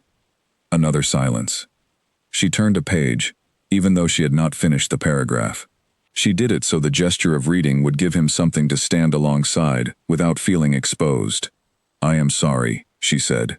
She said it simply, without elaboration, because simple and honest was the only thing that fit inside this particular moment. He did not say anything. He continued to look out the window. Then, after a while, he moved away from it and went to the chair behind the desk and sat down heavily, like a man who has been standing for too long. Amara closed her book. She looked at him. She did not look away. He was sitting with his elbows on the desk and his head bent forward slightly. And he looked, for the first time since she had come into this house, like the weight of everything was visible on him. She considered what to do. She could leave. That would be the discreet thing, the appropriate thing, given the parameters that had been established between them. She could slip out of the room and give him his privacy and pretend she had not seen this. She did not leave. She sat in the leather chair with the closed book in her lap, and she simply remained. She did not speak. She did not offer comfort in any articulated form. She was just there. Another person in the room, a quiet presence that was not demanding anything from him, or trying to manage his pain or make it her own. She did not know how long they sat like that. It might have been 20 minutes. It might have been longer. The light in the room shifted slightly as the afternoon moved. Somewhere outside, a bird made a sound in the garden. At some point, Daniel lifted his head. He looked at her. She looked back at him. "You did not have to stay," he said. "I know," she said. He held her gaze for a moment, and she saw it. That thing she had been watching for without knowing she was watching for it. That thing that existed underneath the controlled surface of him. The grief and the loneliness and the long, exhausted work of keeping everything sealed away. She saw it for just a moment, just long enough for it to be seen. And then he looked away, and he straightened slightly in the chair. And he said, in a voice that was nearly back to its usual evenness, "I think I will take some air in the garden." "All right," she said. He got up. He paused at the door of the study, his back to her. "Amara," he said. She waited. He didn't say anything else for a moment. Then he said, "Thank you." Just those two words. And then he walked out. She sat in the study after he left. The room was very quiet. The book was still in her lap. The afternoon light was golden now, that late-day color that makes everything look slightly more significant than usual. She thought about what had just happened. She thought about what was not happening. It was not what it might look like from the outside. It was not a soft or tender moment in any movie sense of the thing. It was simply two people in a room, one of whom had been quietly falling apart, and the other of whom had decided to stay. That was all. But that was also a great deal. She looked at the bookshelves. She looked at the desk. She looked at the spot where the chair behind the desk still held the slight impression of someone sitting in it. She opened her book again. She did not read. She held it open and sat inside the particular quality of what had just occurred, the way you sit inside a room that has just changed its weather without quite understanding how. Outside in the garden she could hear him, very faintly, just the sound of footsteps on the path. Back and forth. She did not go to the window. She let him have his garden. She let him have his grief. She stayed in her chair, and she breathed the closed-up air of the study. And she thought about the letter she had not read, and the faded cushion on the bench, and the 2 fine cups, and all the small evidence of a life that had been lived here, and then, in the space of a loss, had sealed itself. She thought about how things crack, not all at once, not with drama, the small things. A question answered, a silence shared, an afternoon, when someone stays when they could have gone. She thought, I am here, and I am still myself, and he is here too, more than he intended to be. The footsteps continued in the garden, back and forth, back and forth. The light changed, the afternoon kept going. The morning after the anniversary, Daniel came to breakfast differently, not dramatically differently. Would not have seen it. Beard singe. To Daniel came to breakfast. Not dramatically. Today they. And. Anyone. To Daniel. Today they. He sat down at the usual time. He had his coffee. He said good morning, in his usual way. But there was something in the set of his face that was less firmly in place than normal, the way a door looks slightly different when it has been opened, even if it is currently closed again. Amara said good morning and poured herself tea and sat down, and they ate in silence as usual. But when she reached for the bread at the same moment he did, and they both pulled their hands back, he did not simply say, "Excuse me," and wait. He picked up the bread and set it near her plate and said, "Here," in a voice that was almost ordinary, almost relaxed, almost like a person speaking to another person they were comfortable with. Almost. It was the smallest thing. She thanked him, without making anything of it. They continued eating. But she noticed it. But she filed it carefully. The days after that had a quality she found hard to name. The best description she could find was this. They were the same days as before, same routines, same schedule, same careful management of shared space. But they were wearing slightly thinner edges. The sharpness of the separation was softening, very slowly, like frost on a window when the sun has been on it for a long time and has finally begun to do its work. She was not watching for this to happen. She had not been waiting for it. She had genuinely expected the arrangement to remain exactly as described, functional, distant, practical. She had made her peace with that possibility. She had decided to live inside this situation with as much fullness and purpose as she could, and not to require anything of it beyond what it offered. And yet here was this thing occurring, in the texture of the days, this slow shift. He began saying more. Not a great deal, not personal things, not yet, not clearly.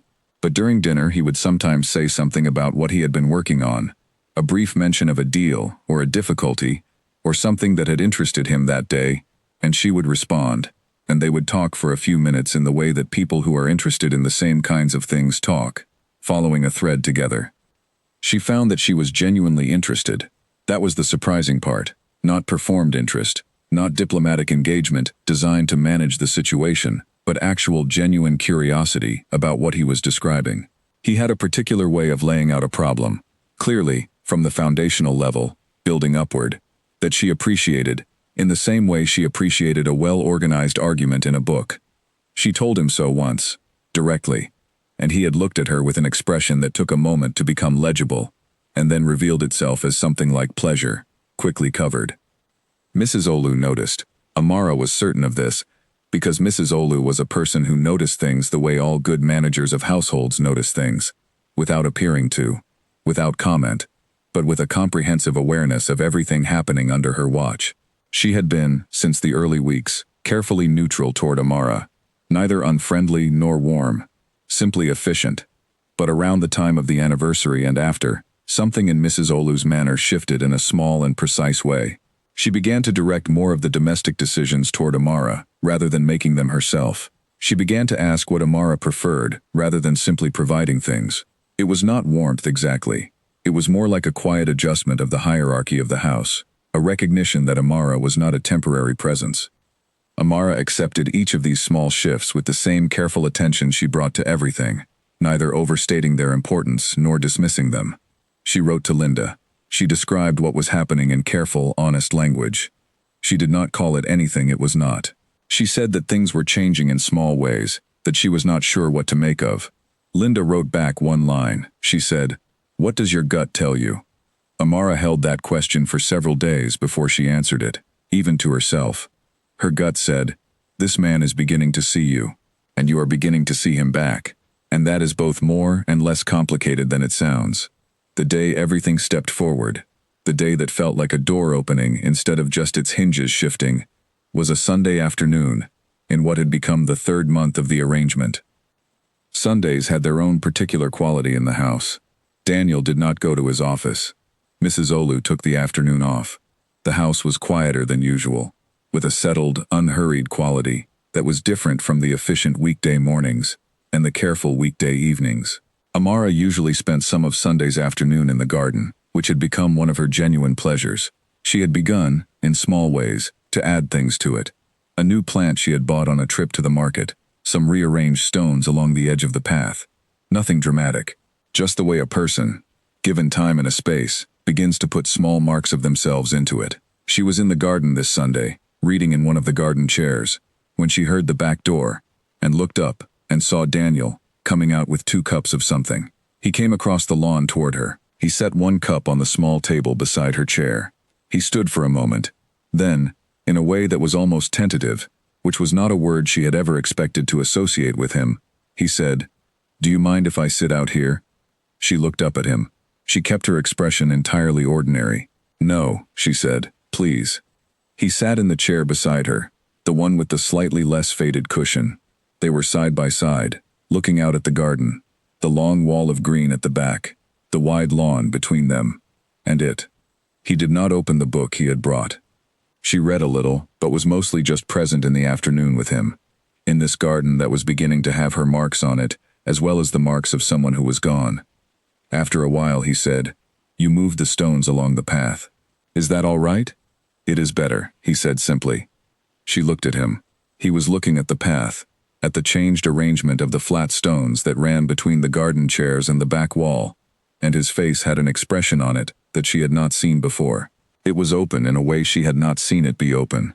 Not vulnerable, not fragile, but simply present. Just a man, sitting in his garden on a Sunday afternoon, noticing something, saying so. She said nothing. She went back to her book. They sat there for almost 2 hours.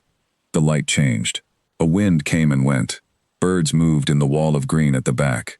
They said very little, but what they said was easy, in a way that nothing between them had been easy before. Questions. Small things. She asked about the plant along the far fence, and he told her its name, and something about how long it had been there. She told him something about what she was reading that day. A different book. A novel she had found on the lower shelf. And he said something about the author that showed he had read the same novel at some point and remembered it. God, it was the most natural thing that had happened between them in 3 months. The most unguarded. She did not name it out loud. She did not make a thing of it. But when they went back inside for the evening, and Mrs. Olu's prepared dinner was warming in the kitchen, and they sat down at the table, and the light was low, and the house was quiet and good, Amara felt for the first time since walking through the front door that she was not a guest here, or a transaction. She felt, for just this moment, just this evening, like a person in a place that was, in some small way, hers as well as his. It was not happiness, not yet, but it was something. It was the first thing that had not been chosen for her, the first thing that had arrived on its own, without anyone arranging it. She turned it over carefully, the way you turn over something you have found and want to understand before you keep it. That night she wrote in her journal. She had been writing in it consistently since coming here, short entries, observations, the things she was reading and thinking and noticing. But this entry was different. This entry took longer. She sat at the small desk in her room and wrote for almost an hour. She wrote about the garden. She wrote about the 2 cups and the faded cushion. She wrote about the moved stones and how he had said it was better. She wrote about the novel and the author, and the small fact that he had read it too. And at the end she wrote, "I do not know what this is becoming, but I know it is becoming something, and I know I am not afraid of it. I am curious about it, in the same way I am curious about everything that is true and real and complicated." She read back over what she had written. Then she added one more line. She wrote, "He told me not to love him, But he did not say anything about understanding him. And understanding is where I always begin. She closed the journal. She put it in the drawer beneath her scarf. Outside the window, the garden was dark and completely still, as if the whole of it were holding something quietly in its roots, waiting for the right season to push it upward into the light. The thing about change is that it is never a single moment. People remember it that way afterward. They point to a day, an hour, a specific exchange and say, that was when it happened. But the truth is that what happened was already in process for a long time before the moment that gets remembered, building in all the small moments that are too quiet to seem significant while they are occurring. Amara was beginning to understand this about her life inside this house. She was in her 4th month now. The arrangement that had been described to her on the first night as practical and bounded had continued to function as described, and yet it had become, in all the textures that lived underneath its official description, something else entirely. Not something she could name yet, not something she was ready to name, but something that was daily expanding in the space between two people who had both learned, for very different reasons, to keep themselves closely managed. She had changed too. She was honest enough to know this. The person sitting in Daniel's garden on Sunday afternoons and reading his books, and making notes in her notebook, and learning the logic of his household, and occasionally saying something across the dinner table that made him look up with that still surprised expression. She was not entirely the same person who had drunk cold tea on the morning her father told her. She had been altered by this. Not broken by it, not reshaped against her will, but changed in the way that genuine experience changes you. That slow accumulation of days that makes you heavier, and more specific, and better fitted to the world you are actually living in. She thought about this sometimes. About who she was becoming here. She had come into this house determined not to disappear, and she had not disappeared. But something that was not disappearing was still a kind of transformation. She was becoming a woman who knew how to live inside difficulty without being made small by it. She was becoming someone who could be in a locked house and find the window that let the light in. She was becoming, slowly and without announcement, the person she suspected she had always been capable of being, given the right kind of pressure. What was the right kind of pressure turned out not to be gentle. She had always thought it would be gentle. She had imagined her growth happening in comfortable circumstances, in a life she had chosen, surrounded by things and people she understood. Instead, it was happening here, in a house that was not hers, beside a man who had told her not to love him, in the middle of a situation she had been given no say in. And yet, she was sitting in the study on a Thursday afternoon, when he came home earlier than expected for the second time. She heard the car, heard the door, heard his footsteps, and this time he knocked on the study door before opening it. That was new. "Come in," she said. He opened the door and stepped inside. He had something in his hand, a folder, which he set on the corner of the desk. Then he looked at her, and she looked at him, and there was that quality in the air between them that she had come to recognize as the moment before he said something that was more than the usual small things. "I spoke to someone today," he said, "about teaching certification." She was still for a moment. "There is a program," he said, "in the city. It runs for 8 months. You would attend 3 days a week." She looked at him. She needed a moment before she could respond, because what she was feeling was a sudden, unexpected force in her chest that she was not prepared for and needed to manage carefully before it became visible on her face. "Why?" she said. It came out more directly than she intended. Not ungrateful. She did not mean it ungratefully. She meant it as a genuine question. "Why are you doing this? What is this? What does this mean?" He held her gaze. "You said you wanted to be a teacher," he said. "That is not over." He had used those words before. That was not over. He had said them months ago. In a dinner conversation, she had thought he had not been attending closely. She understood now that he attended closely to everything, that the precise quality of his attention was total, that very little escaped it. "You want to do this," he said. It was not entirely a question. "Yes," she said. "Yes, I very much want to do this." He nodded once. "I will make the arrangements," he said, and then he picked up his folder and went to the kitchen for his evening coffee. Amara sat in the leather chair and held the book she had been reading, and did not read it. She thought about what had just happened.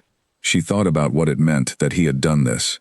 had gone somewhere, had made an inquiry, had found a specific program, had come home and told her in the practical and unceremonious way he did everything.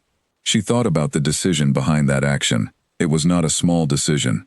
It required him to have thought about her, to have thought not about her in this house, as his arrangement, as the solution to a debt, but to have thought about her as a person with a direction she was trying to get to. She thought about what Linda would say if she told her. Linda would be quiet for a moment, and then she would say something simple and accurate that would cut through everything else. She thought about what her mother would say. Her mother would probably cry. Her mother, who had stood by a window on a wedding morning, with hands that would not be still, who had loved Amara, with a love that had never been big enough to protect her from everything. She thought about the man in the kitchen making his evening coffee, the man who had met her at the door 3 months ago, as if accepting a delivery, who had sat across from her and told her not to love him, who had somewhere between then and now looked at her and seen a person going somewhere. She did not know what to call what was happening. She still was not ready to call it anything. But she allowed herself, in the privacy of the study, with the door closed and the late afternoon light coming through the window, to feel it. Whatever it was, she let it pass through her without managing it, which was something she had not done in a long time, not since the morning in the kitchen, when she had drunk cold tea and decided to hold herself together.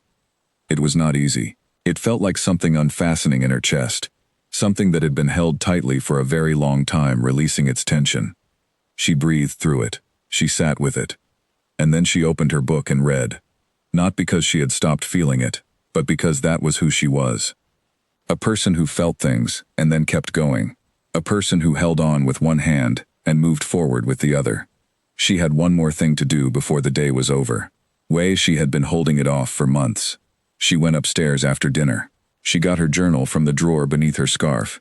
She opened it to a fresh page, and she wrote her father a letter. She did not send it. She wrote it for herself, because there were things inside her that needed to be put into sentences before she could decide what to do with them. She wrote everything. She wrote what he had done, and what it had cost her, and what it had felt like to stand at the front of a gathering of people in a pale dress, going through the motions of a ceremony she had not agreed to. She wrote about the cold tea. She wrote about Ruth sleeping against her shoulder. She wrote about Grace's hands on her face in the kitchen. She wrote about the long drive across town, and the gate that was tall and black, and the house that was closed and still. And then she wrote something she had not expected to write. She wrote about what the house had given her. Not the house as something good, not as something she was grateful for in any easy sense, but as something that had proven to her, in the most difficult and unasked for way, that she was capable of more than she had known, that she could walk into an unknown space with nothing but herself and find her footing, that she could read and learn and pay attention and stay present in conditions she had not chosen and come out the other side having built something that was real and hers. She wrote, "I do not know yet if I will forgive you. I do not know if forgiveness is the right word for what this will eventually become. But I know that what you did, what you thought you were doing when you decided your debt was more important than my choice, did not break me. I know that because I am still here, and I am more here than I have ever been."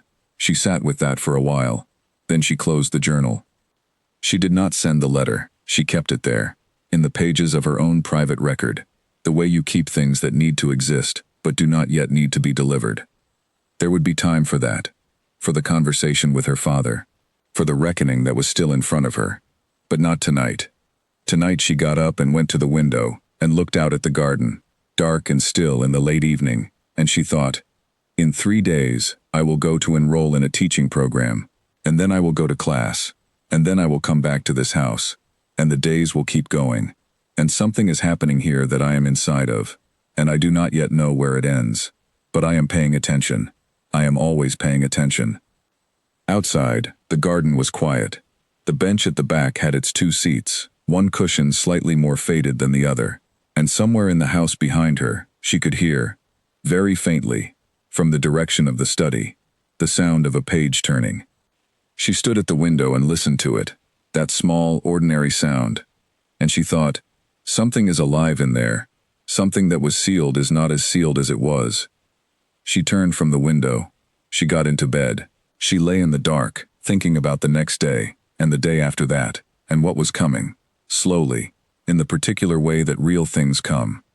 Not all at once, not dramatically, but steadily, with the quiet force of things that have decided to grow.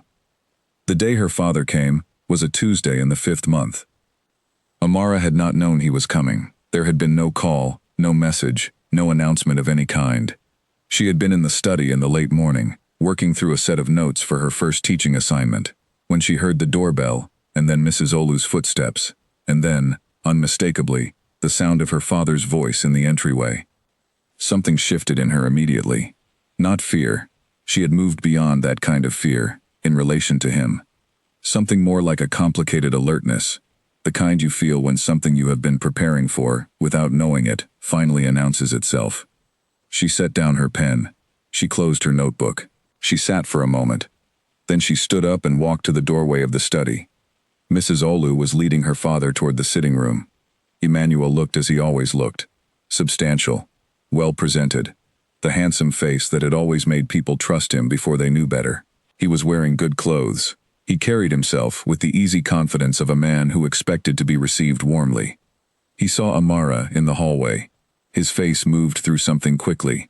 Relief, perhaps, or guilt trying to rearrange itself into something more appropriate. "Amara," he said. "Papa," she said. Her voice was neutral. She was not going to perform anything. Not warmth, not coldness, not forgiveness, not anger. She was going to be exactly what she was, which was someone who had been thinking about this moment for months and had arrived here with a clarity she had not had before. They sat in the sitting room, Amara across from her father, the low table between them. Mrs. Olu brought water, and then discreetly left. The room was quiet, in the usual deep way of this house. Her father looked around the room. He looked at the furniture, and the walls, and the quality of things. She could see him taking inventory, making assessments. She felt a specific kind of tiredness watching him do this. "You look well," he said. "I am," she said. "The house is very nice," he said. "Yes," she said. He seemed to realize something in her tone, or the absence of tone, because his manner shifted slightly. He put his hands on his knees, a gesture she recognized from childhood as meaning he was about to be serious. "I wanted to see how you were settling," he said. "I am settling," she said. "Amara," he said her name, with a weight that was trying to be fatherly, trying to be intimate, reaching for a register of their relationship that she had not yet determined she was willing to meet him in. "I want you to know that I think of you every day." She looked at him. She kept her face still. "I know what this has not been easy," he continued. "I know that, but sometimes as a parent, you must make decisions. You made a decision about your debt," she said. The words came out clearly and without heat, like a statement of fact. He stopped. "Papa," she said, "I am not going to tell you that I understand what you did. I am not going to tell you it is all right, because it is not all right, and you know that. I think you knew it when you did it, and I think you know it now." He was quiet. She watched his face. She watched the things moving behind his eyes, the discomfort and the pride, and the self-justification all competing. "What I am going to tell you," she said, "is that I am here, and I am living this life, and I am doing what I have always done, which is learning and paying attention, and building what I can, from what I have been given. I am enrolled in a teaching program. I start next week. I am reading books, and I am keeping notes, and I am still the same person I was when I left your house." She paused. "What you need to understand is that I am not your solution, and I am not your settlement. I am a person. And this," she gestured, a small movement like the one Daniel had made on their first night, indicating this arrangement. "This life is a life. It is mine now, not yours, and what it becomes is not going to be determined by what you owe, or what you owed." He looked at her. She saw it. The thing she had seen at the wedding, that expression that could not hold itself quite together, the look of a man who had done something he could not fully defend, and was only now, perhaps for the first time out loud, being told so plainly. "Amara," he said. His voice had dropped. It was something she had not heard from him in a very long time, something underneath the usual confidence. "I am sorry." 2 words, small ones, as words go. But she felt them land. She did not rush to do anything with them. She let them be there in the room. She looked at her father, and she saw him, fully, without the filters of childhood admiration or the distortion of recent anger. She saw a flawed man who had loved his family and failed it in the same breath, who had looked at his choices and made the wrong one, and now sat across from the evidence of that choice. She was not ready to forgive. She knew that. Forgiveness was not something you performed on schedule. It was something that arrived, when it arrived, in its own time. But she was also not going to close the door entirely, because that was also not who she was. "I hear you," she said. It was not acceptance. It was not the resolution of anything. But it was a small opening, the kind you leave in a door that you are not ready to walk through yet, but have not decided to lock. They talked for a little while longer. Small things. Ruth and Helen and her mother. The neighborhood. Ordinary things that existed in a space that was not ordinary, but needed ordinary things to keep breathing. When he left an hour later, he held her hand briefly at the door, and she let him, and then he walked down the driveway and out through the gate. She stood in the sitting room after he was gone. The room had that particular quality of space that has recently held something and is adjusting to it being absent. She heard a sound from upstairs. Footsteps. She had forgotten, for the duration of her father's visit, that Daniel was home today. He had mentioned the night before that he had no meetings until the afternoon. The footsteps moved along the upper corridor and then came down the stairs. He appeared in the doorway of the sitting room. He had clearly been in his study. There was a pen in his hand as if he had been writing something and had come down without quite intending to. He looked at her, she looked at him, and she realized, from the quality of his attention, that he had heard, not everything perhaps, but enough. The walls were solid but not completely impenetrable, and voices carry in ways that people standing in upper corridors know. "Are you all right?" he asked. 3 words, the same ones Linda had asked, months ago, on the phone, in her particular way, but differently now. In a different voice, in a different context, with a quality in it that was unlike anything she had heard from him before. Something that had not been there on the night he had told her not to love him, or in any of the careful dinner conversations, or even in the quiet afternoon of the anniversary. It was simple concern, direct and unguarded, the kind that slips out before a person has decided whether to let it. She looked at him, and she felt something move in her. Not dramatically, not in the way that things move in stories when they want you to feel them arrive, quietly, the way light comes into a room that has had its curtains closed for a long time, gradually brightening everything it touches. "Yes," she said. He held her gaze for a moment, and then, because he was who he was, he nodded once and said, "Good," and turned to go back to his study. "Daniel," she said. He stopped. She did not say anything for a moment. She was deciding what she was going to say. Which words were the right ones for this specific moment? "Thank you," she said, "for asking." He stood with his back to her for a brief moment, then he turned enough that she could see the side of his face, and she saw, for just a moment, just long enough, that it had moved. His face had moved, in some small involuntary way, in the direction of something. And then he was gone back up the stairs. She stood in the sitting room in the quiet house. Outside, a car passed on the street. Somewhere, a bird in the garden made a short sound. She had been here 5 months. 5 months of careful days, of reading and watching and building something from the materials she had been given. 5 months of a life she had not asked for that was revealing itself, slowly and with great difficulty, to be a life she was capable of inhabiting. She was not sure what she felt about that. She was not sure the right word existed yet. But she was still standing. She was still herself. She was about to start a teaching program and fill her mind with the things she had been working toward her whole life. And in a house that had once felt like a closed system, something was circulating. Not love. Not yet. Not easily. But something real. Something that was choosing, against all the practical logic of the situation, to exist. She went to the kitchen. She made tea. She carried both cups to the sitting room and set them on the table, and then went to the foot of the stairs. "Daniel," she called up. A pause. "There is tea," she said. Another pause. Longer. Then, "Thank you. I will come down." She went back to the sitting room.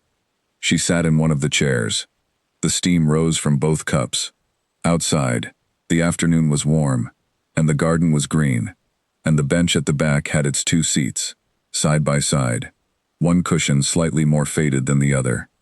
She picked up her cup. She waited. The teaching program began on a Monday morning, in the 6th month of Amara's life in that house, and it changed everything, in the particular way that purpose does when it is restored to a person who has been living without it. She had been existing, in the months before, with a kind of internal industry, reading, observing, building her understanding of the world she had been placed in, that had been genuine and necessary, and she did not regret it. But it had been private work done inside herself, without an audience, without the electricity that comes from bringing what you know into a room with other people and testing it, shaping it, making it useful. The program was held in a low building at the edge of the city, practical and unremarkable, with classrooms that smelled like chalk and old paper, and the specific energy of people who are there because they want to be. Her fellow students were mostly women, a few men, ranging from early 20s to mid-40s. They had all come with their own reasons, their own stories, that they held privately while they learned together. Amara said nothing about her circumstances. This was not difficult. The program was not about personal histories. It was about curriculum development and classroom management and the principles of early education and how children learn to read, to reason, to organize their understanding of the world. Amara absorbed all of it with the focused intensity she brought to everything she cared about, and she cared about this enormously. She had always cared about this. On the first day, during an afternoon session on literacy development, the instructor asked the class, "What do you think is the single most important quality in a teacher?" There was a variety of answers: patience, knowledge, creativity, the ability to explain things clearly, all valid. Amara sat with her pen in her hand and thought about it genuinely, not trying to give the right answer, but trying to find the true one.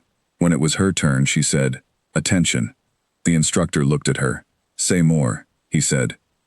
"A teacher who is not paying attention to their students," Amara said, "is not teaching them. They are performing in front of them. Attention is what connects you to what is actually happening in a room, to what a child actually needs, to the gap between what they understand and what they do not yet understand. Without attention, you can know everything and convey nothing." The room was quiet for a moment. The instructor nodded slowly. "Yes," he said, "exactly that." She went home that evening, and something in the house felt slightly larger, not physically, but as if the space she occupied in it had expanded slightly, had more room in it. She had a direction again, not just inside this house, not just in relation to the books on the shelves and the man at the other end of the table, a direction that was entirely and only hers. Daniel noticed she could see it. He noticed in the way he noticed everything, without saying much about it, but with that specific quality of attention she had come to know was his form of engagement. He looked at her slightly differently when she came home from her class days. Not warmly, that was not the right word for anything he did, but with a recognition, a perception, as if something he had seen the possibility of was now visible in a more definite form. They had, by this point, developed what Amara privately called their evening rhythm. She did not know if he had a name for it. After dinner, their usual dinner, shared in the usual measured way, they sometimes remained in the sitting room, rather than going separately to their respective spaces. Not always. Sometimes one or the other of them went upstairs or to the study. But some evenings they stayed in the sitting room, and there was a quality to it that had become, against all initial expectation, something she valued. They talked about ideas, not about themselves. Never directly, not yet, but about the world. About what she was learning in her program, about his work and the things it required him to think about books they had both read, increasingly, because he had begun pulling things from the shelves with the awareness that she would read them, and she had begun forming opinions that she brought back to him when the evening sat still enough for conversation. She was careful. She noticed she was being careful. She noticed that she calibrated what she said with a thoughtfulness that went beyond her usual manner, that she was aware, in a new and specific way, of the quality of what was being built between them, its fragility, its strangeness, the way it existed in territory that neither of them had named, and that naming might damage. One evening he asked her what she wanted to do when she qualified, Not an abstract question, a specific one. What age group? What kind of school? What subject if she could choose? She told him. She had thought about it enough that the answer was clear. Younger children, she said. The early years. Before things become complicated by expectation and measurement. The years when children are still curious about everything and have not yet learned to manage that curiosity into socially acceptable shapes. He listened. He was quiet for a moment. Then he said, "You would be very good at that." It was a simple sentence, matter of fact, not elaborated, but it carried more weight than its words, because it was the first time he had said something about what she would become, not about who she was in the house, or what the arrangement contained, about a future that was hers, about the version of herself that was building towards something. She looked at him, she said, "Thank you," and she meant it more than the usual 2 words. Something shifted after that evening. It was subtle, as everything in this house was subtle, but she felt it. The texture of the shared space changed slightly again, as it had been changing in increments since the first days, but this shift was slightly larger than the previous ones, like the ground moving a little more firmly underfoot. She was aware that she was feeling things. She was aware that the things she was feeling were not the things she had expected to feel in this situation. She had expected to feel trapped, and at first, she had, in the low-grade persistent way of a person who has lost their choice. She had expected to feel angry, and she had felt that too, privately, in careful doses. She had expected to feel lonely, and she had felt that. But she had not expected to feel this, a growing, specific, detailed interest in one particular person that was not quite what she would call feeling, and not quite what she would call not feeling. She had not expected to find herself doing something as impossible as looking forward to the evenings. She had not expected to find that the house, which had felt like a closing when she arrived, was functioning like a kind of opening. She had not expected any of this, and the unexpectedness of it was something she carried with a great deal of caution, because she had not forgotten what he had told her.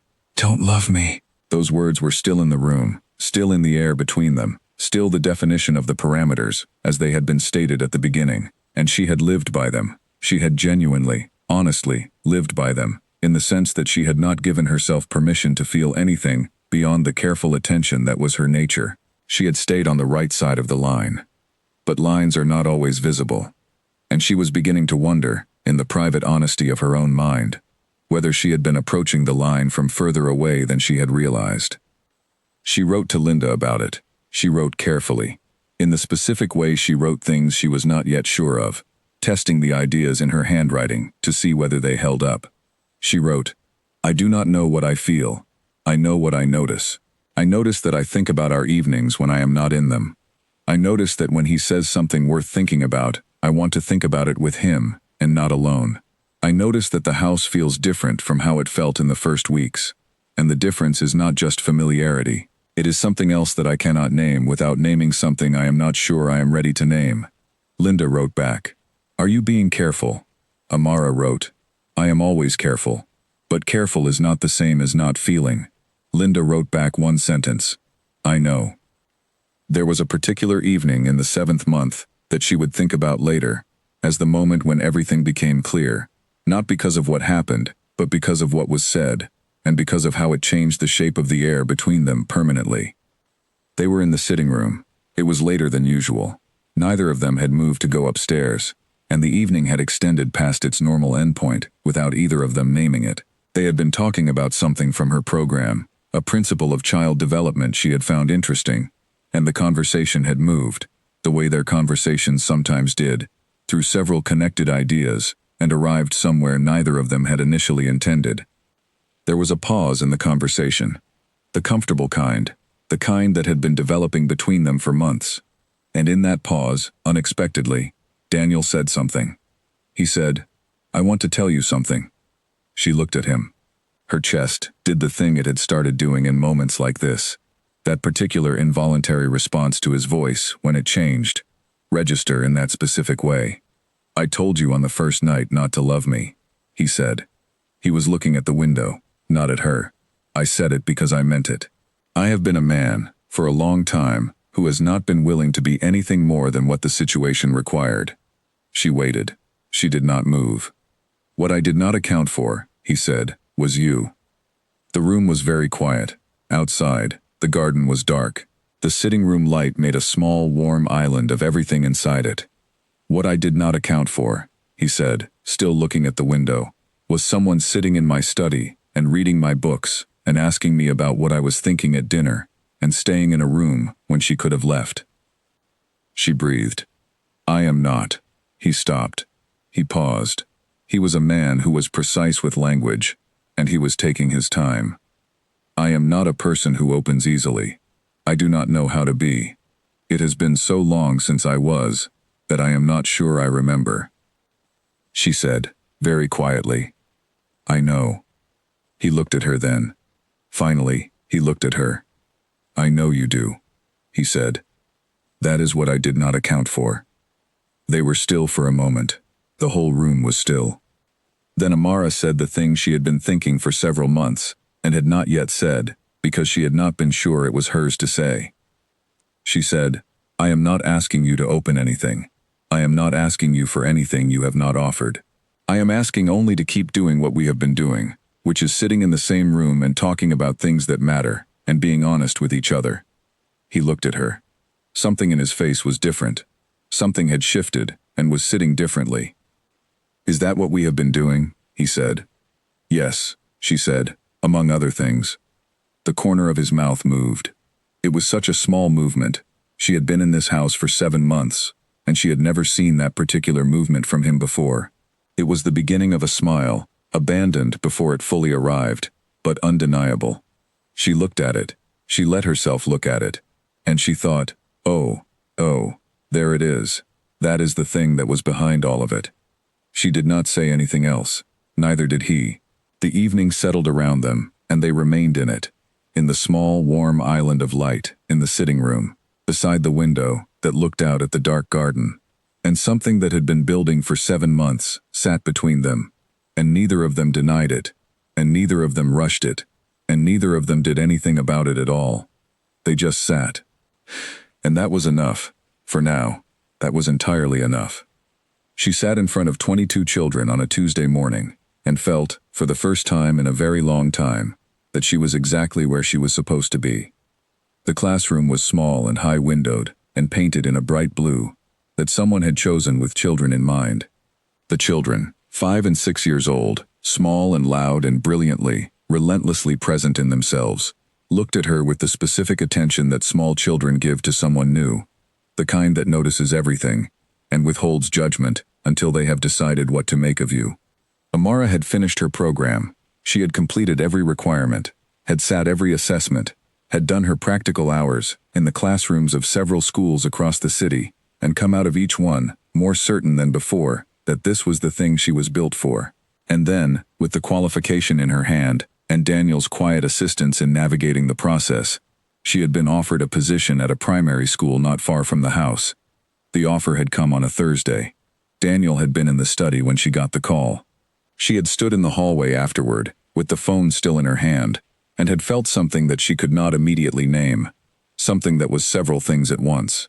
Joy and relief, and a particular kind of satisfaction that comes not from success, but from arriving somewhere after a long and difficult journey.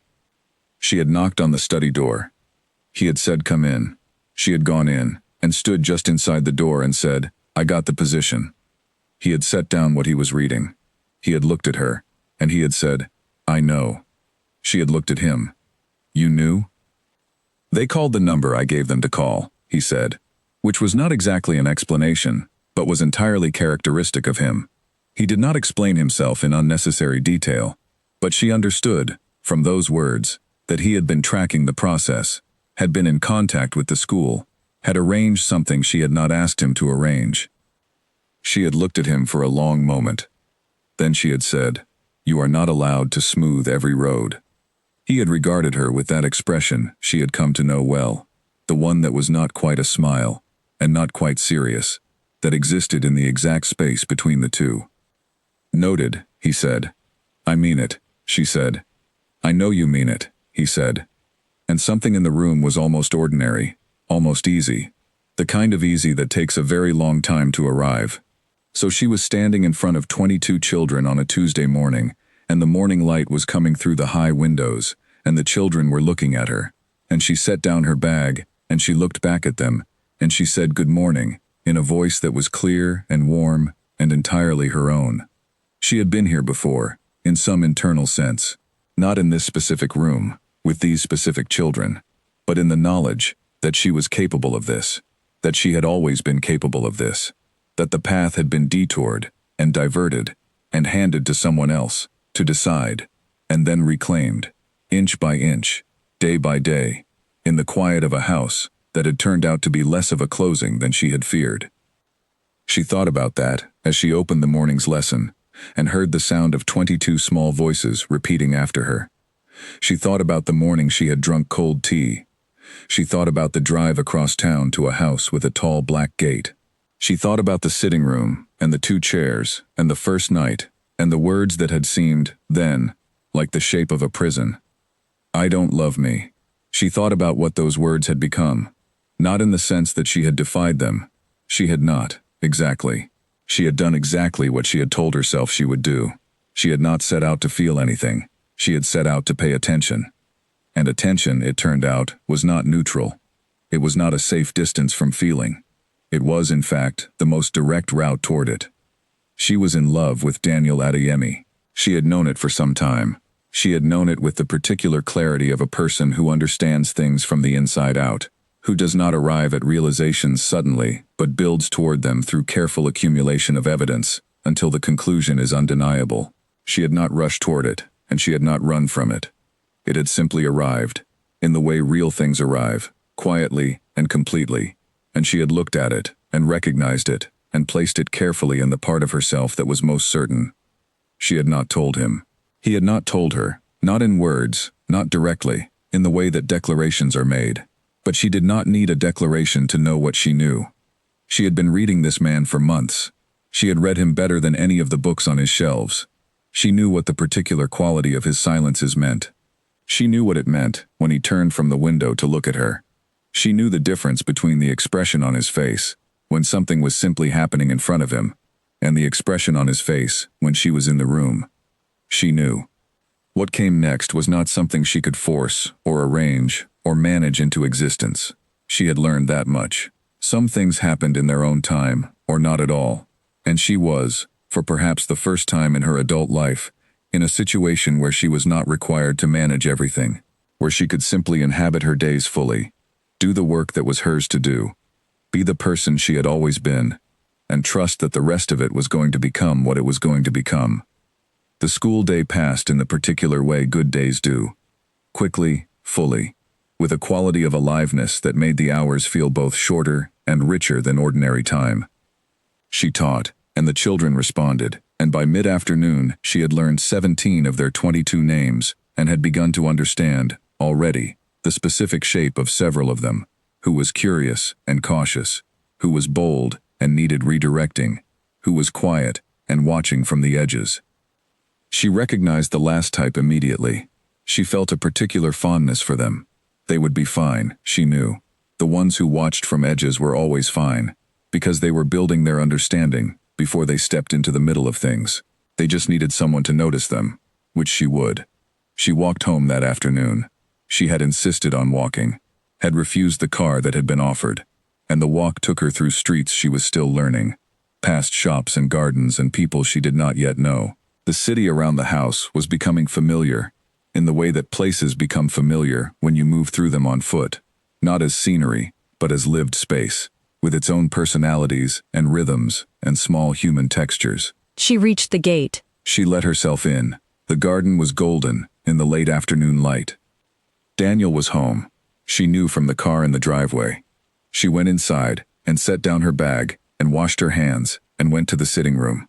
He was there, as he sometimes was in the late afternoon, with a folder on the table and coffee cooling beside him. He looked up when she came in. "How was it?" he asked. She sat in her chair across from his. She thought about the question. She thought about 22 small faces, and the morning light, and the sound of 22 voices, and the child in the corner who had been watching carefully. "It was good," she said. She paused. "It was what I have been working toward." He looked at her. He set the folder down. You looked like yourself, he said. She was still. She looked back at him. What do you mean? When you talk about the classroom, he said, you look like yourself, the clearest version of yourself. She held that. She turned it over carefully, the way she always turned over things he said, finding the true weight of them. I want to tell you something, she said. He waited. He was always capable of waiting. When I came here, she said, I thought the most important thing was to not disappear. I had been told that this house was the answer to someone else's problem, and I was afraid that I would become part of the house's silence, that I would become invisible. He looked at her. He was listening in his full and serious way. I did not disappear, she said. You know that. I think you noticed it before I did. But what I did not understand at the beginning, what I could not have predicted, is what kind of place this would turn out to be. She paused. It has not been easy, she said. I will not tell you it has been easy. But it has been honest, and it has been generous, in ways I did not expect. You did not give me what anyone arranged for you to give me. You gave me something no one arranged. You gave me time and books and a room and eventually a program, and now a position and evenings in this sitting room that I would not trade for anything I thought I wanted before I got here. The room was very quiet. Outside, the garden was doing its quiet breathing in the late afternoon. I told you not to love me, he said. His voice was careful, not warning, not threatening, just careful. You did, she said. And I tried. I tried to do what you asked. She looked at him directly. I was not successful. He was still. I am not telling you because I want something from you, she said. I am telling you because I am a person who does not pretend. You told me that on the first night. You said you would not pretend and you would not ask me to. And I have not pretended. I am not going to pretend about this. The light in the room had shifted while they talked, the late afternoon sliding toward early evening, the quality of it becoming gold and then softer. She could hear birds somewhere in the garden. He looked at her for a long moment, a long, serious, full moment, and she looked back at him without flinching. Then he said, I told you not to love me, because I did not believe it was possible for me. I believed I had become someone who was not capable of that kind of thing anymore. She waited. I do not know what I am capable of, he said. I am still learning that. A pause. But I know that when you are not in a room, I notice your absence. I know that when you come home, I am aware of it before I hear the door. I know that the things I find myself thinking about in the day are things I want to tell you in the evening. He stopped. Then he said, very quietly, I do not know what to do with that, but I know it is true. Amara breathed. They were two people, sitting in a sitting room, in a house that had been built by grief and had been reopened, slowly and against all reasonable expectation, by two people who had both lost something and had both learned, separately and together, how to live inside that loss, without being permanently sealed by it. She did not say anything for a moment. She let what he had said exist in the room. Then she said, gently, you do not have to do anything with it right now. Neither do I. We can just let it be what it is. He looked at her, and the thing she had seen the beginning of months ago, that beginning of a smile that had never fully arrived now, quietly, fully, without anyone performing it. She felt it reach her across the room like light. Yes, he said. All right.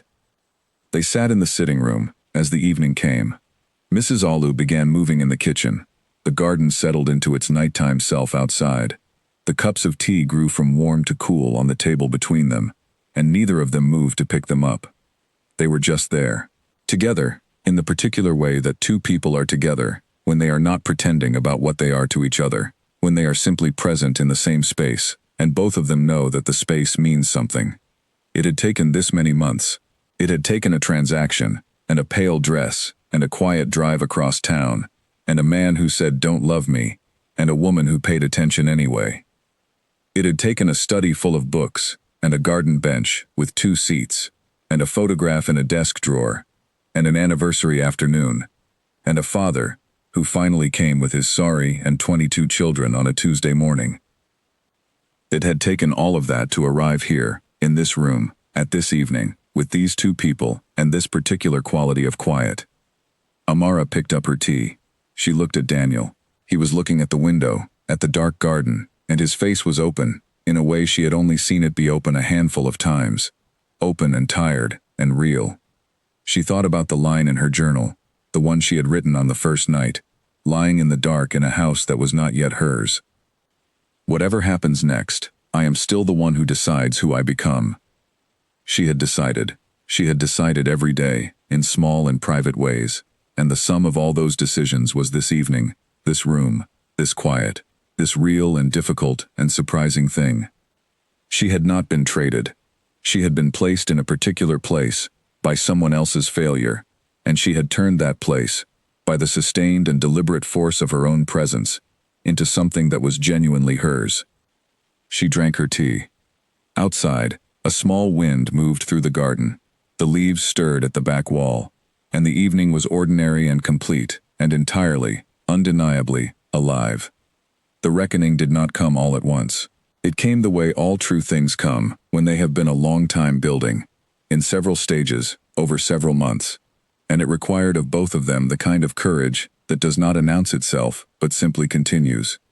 It began with a letter. Amara wrote it the morning after the evening in the sitting room, when she had told Daniel the truth about what she felt, and he had told her something in return, that was as close to an equal truth as he was yet capable of. She wrote it not to Daniel. She wrote it to her father. This time she sent it. She did not write it with anger. She had held her anger carefully over the months, had let it be present when it needed to be, and had not performed its absence, and what remained of it now was not the hot version, but the cooler kind, the kind that is aware, that remembers, that does not pretend things were not what they were, but that has been processed into something that no longer required an immediate outlet. She wrote clearly. She told him what the arrangement had cost her, not in dramatic terms, not in accusations. She was not interested in performing his guilt for him. She told him simply what it had been like, what the morning had been like, what the drive had been like, what the first weeks had been like. She described things with the precision of someone who had been keeping notes, and then she told him where she was now.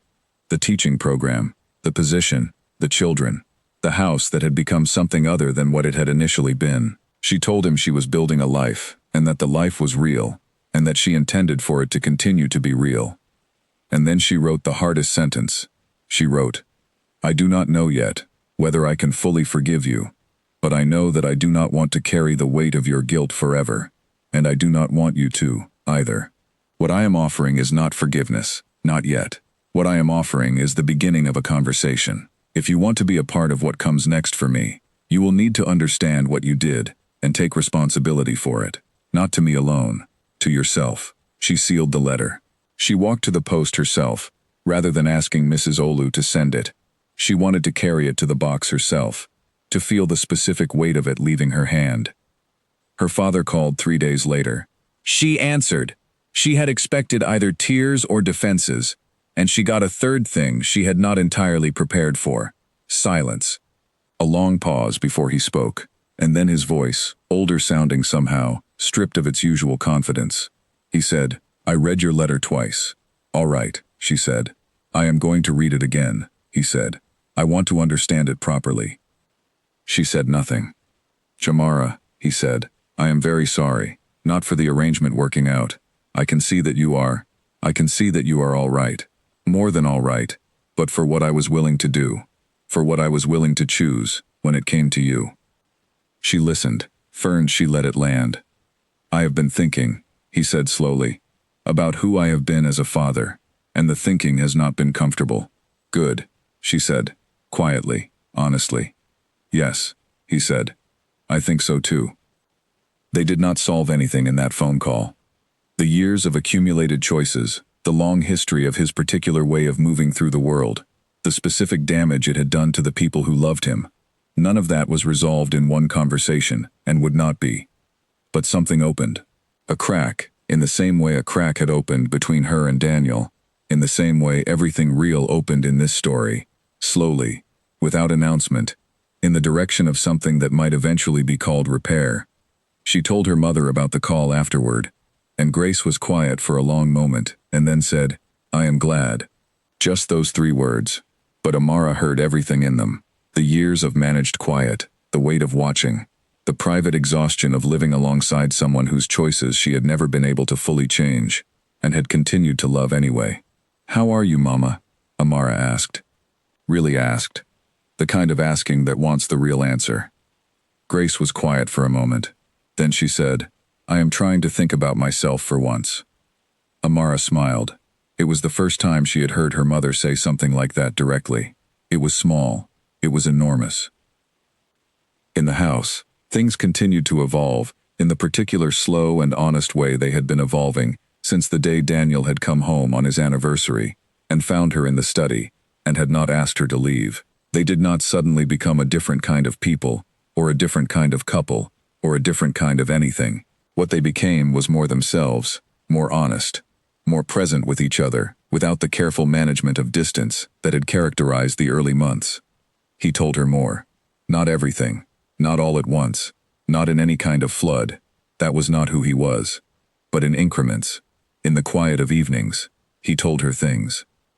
He told her about his first wife. Her name was Claire, and she had been, by his account, the kind of person who took up more of a room than her size suggested, who laughed loudly and argued well, and had loved him in a way that he had not known what to do with at first, and had eventually built his entire world around.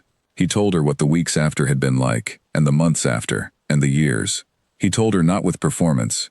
She would not have trusted it if he had, but with the steady quietness of someone who has been carrying something very heavy for a very long time, and has finally, cautiously, set it down beside someone else to rest for a moment. She listened. She did not offer comfort in any articulated way, not because she did not feel it, but because she understood that what he needed was not comfort so much as witness, to be heard without being managed, to say the things without them being wrapped up immediately in someone else's response. She was good at that. She was exceptionally good at that. He watched her in her teaching life, in the way that people who care about someone watch them in the things they care about, with a specific quality of pride that is different from admiration, more personal, more particular. She came home from her school days with things to say, things that had happened, things a child had done or said, things she was thinking about in relation to her classroom, and he listened to all of it with the quality of attention that was his particular form of presence. She watched him in his work life the same way. She had begun to understand, from the months of reading and evening conversation, the actual nature of what he did, the property interests and the investments and the careful decisions that had built the security of his world. And she found it genuinely interesting, the way she found everything genuinely interesting when she gave it proper attention. She asked questions. He answered them. He began, over time, to ask her opinion on certain things, not because she was an expert, but because he had discovered that she thought clearly and said what she actually thought, without trying to tell him what he wanted to hear. And this turned out to be a valuable quality in a person you discussed things with. Ruth came to visit. It was the first time Amara had seen her sister in person since the wedding, and the reunion was the kind that makes you realize how much weight you have been holding without knowing it. Ruth was 15 now, taller, with the beginnings of her own particular shape of personhood visible in the way she talked and the things she noticed. Amara held her for a long time when she arrived. Ruth looked around the house with the curiosity of a young person visiting a significant place. She was polite with Daniel, in the careful way of teenagers who are trying to take the measure of an adult and have not yet decided what they think. Daniel was, unexpectedly, patient with her, in a way that Amara noticed. He asked her about school, without condescension. He listened to her answers, without the quality some adults have of simply waiting for the child to finish talking. He took her seriously. At the end of the visit, Ruth took Amara aside. They were in the garden. Ruth looked at her sister with the expression of someone who has been paying attention all day and has reached a conclusion. "You are happy here," Ruth said, not a question.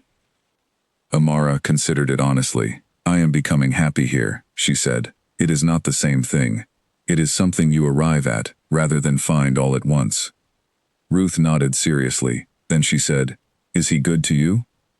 Amara looked at her younger sister, 15 years old, and asking the exact right question, with the directness of someone who had grown up watching what happened when adults did not ask it. "Yes," Amara said, "he is good to me." Ruth nodded again, satisfied. Then she went back inside. Helen called on a Sunday evening.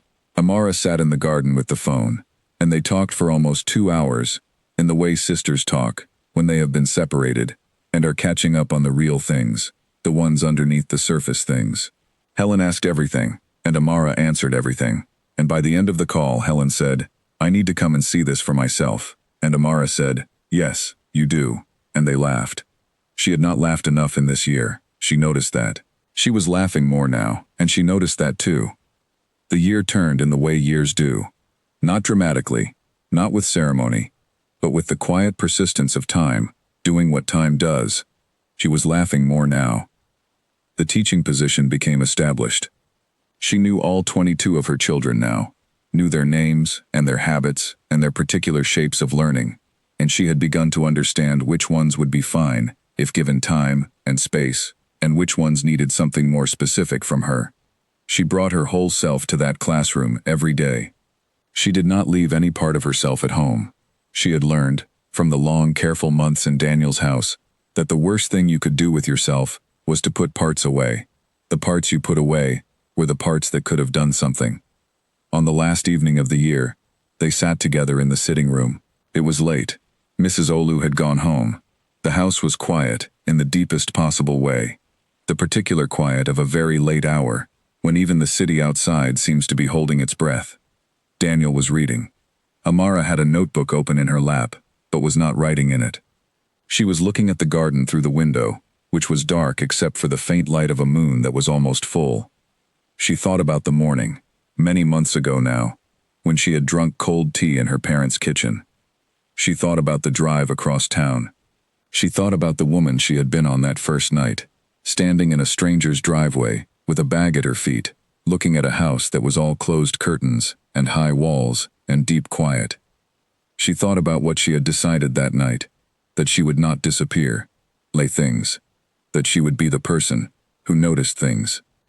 She had noticed everything. She had noticed her way through an entire year of something she had not chosen and had never been prepared for, and what she had noticed, eventually, at the end of all the careful watching, was this: that a life can be handed to you in the wrong shape, and you can hold it long enough that it becomes something true. Not easy. Not what you would have chosen. Not without cost. All of those things remained real, and she did not romanticize any of them. The cost had been real. What her father had done was real. The grief of the first months was real. She carried all of it. But she also carried this room, this quiet, this particular man reading in the chair beside her, these evenings that had become, without anyone arranging them, the place where she was most herself. She had not forgotten who she was when she came here, and she had not stopped becoming who she was still going to be. Both of those things were true at once. Both of those things were possible at once. That was what the year had given her, not the arrangement that had been described on the first night, something that had grown inside the arrangement and was now larger than the frame it had started in. "What are you thinking about?" Daniel asked. She looked at him. He had set his book down. He was watching her. "Everything," she said. "Can you be more specific?" She looked at him. She looked at this man who had told her not to love him and had not been able to prevent it anyway, and who was, in his own precise and careful way, not sorry about that. "I am thinking," she said, "that a year ago, I was sitting in my mother's kitchen, not knowing what was going to happen to me, and now I am sitting in this room, knowing exactly who I am." He looked at her, quiet, attending. "That is not nothing," she said. "No," he said, "it is not nothing." The garden was dark outside. The moon was almost full. Somewhere in the house, something settled in its frame, that small sound old buildings make at night. She looked at him. He looked at her, and neither of them said anything else for a while. Because some things do not need to be said. Some things are simply present, true and whole, in the particular silence of a room that has become, against all expectation, a place where two people are completely known to each other. Amara looked at the garden. She breathed the air of this house that was hers now. Truly, fully hers. She had arrived here as part of a transaction. She was leaving that framing behind now, because it no longer described what was true. What was true was this: she was a teacher. She was a woman who read and thought and paid close, careful attention to everything around her. She was a daughter who was still learning how to love her father without being destroyed by what he had done. She was a sister, a friend to Linda, a daughter to Grace. She was a person who had been placed inside difficulty and had found, at the bottom of it, the most durable version of herself. And she was here, in this room, beside this man, in this life that had been shaped by forces outside her control and transformed, day by nothing but the force of who she was.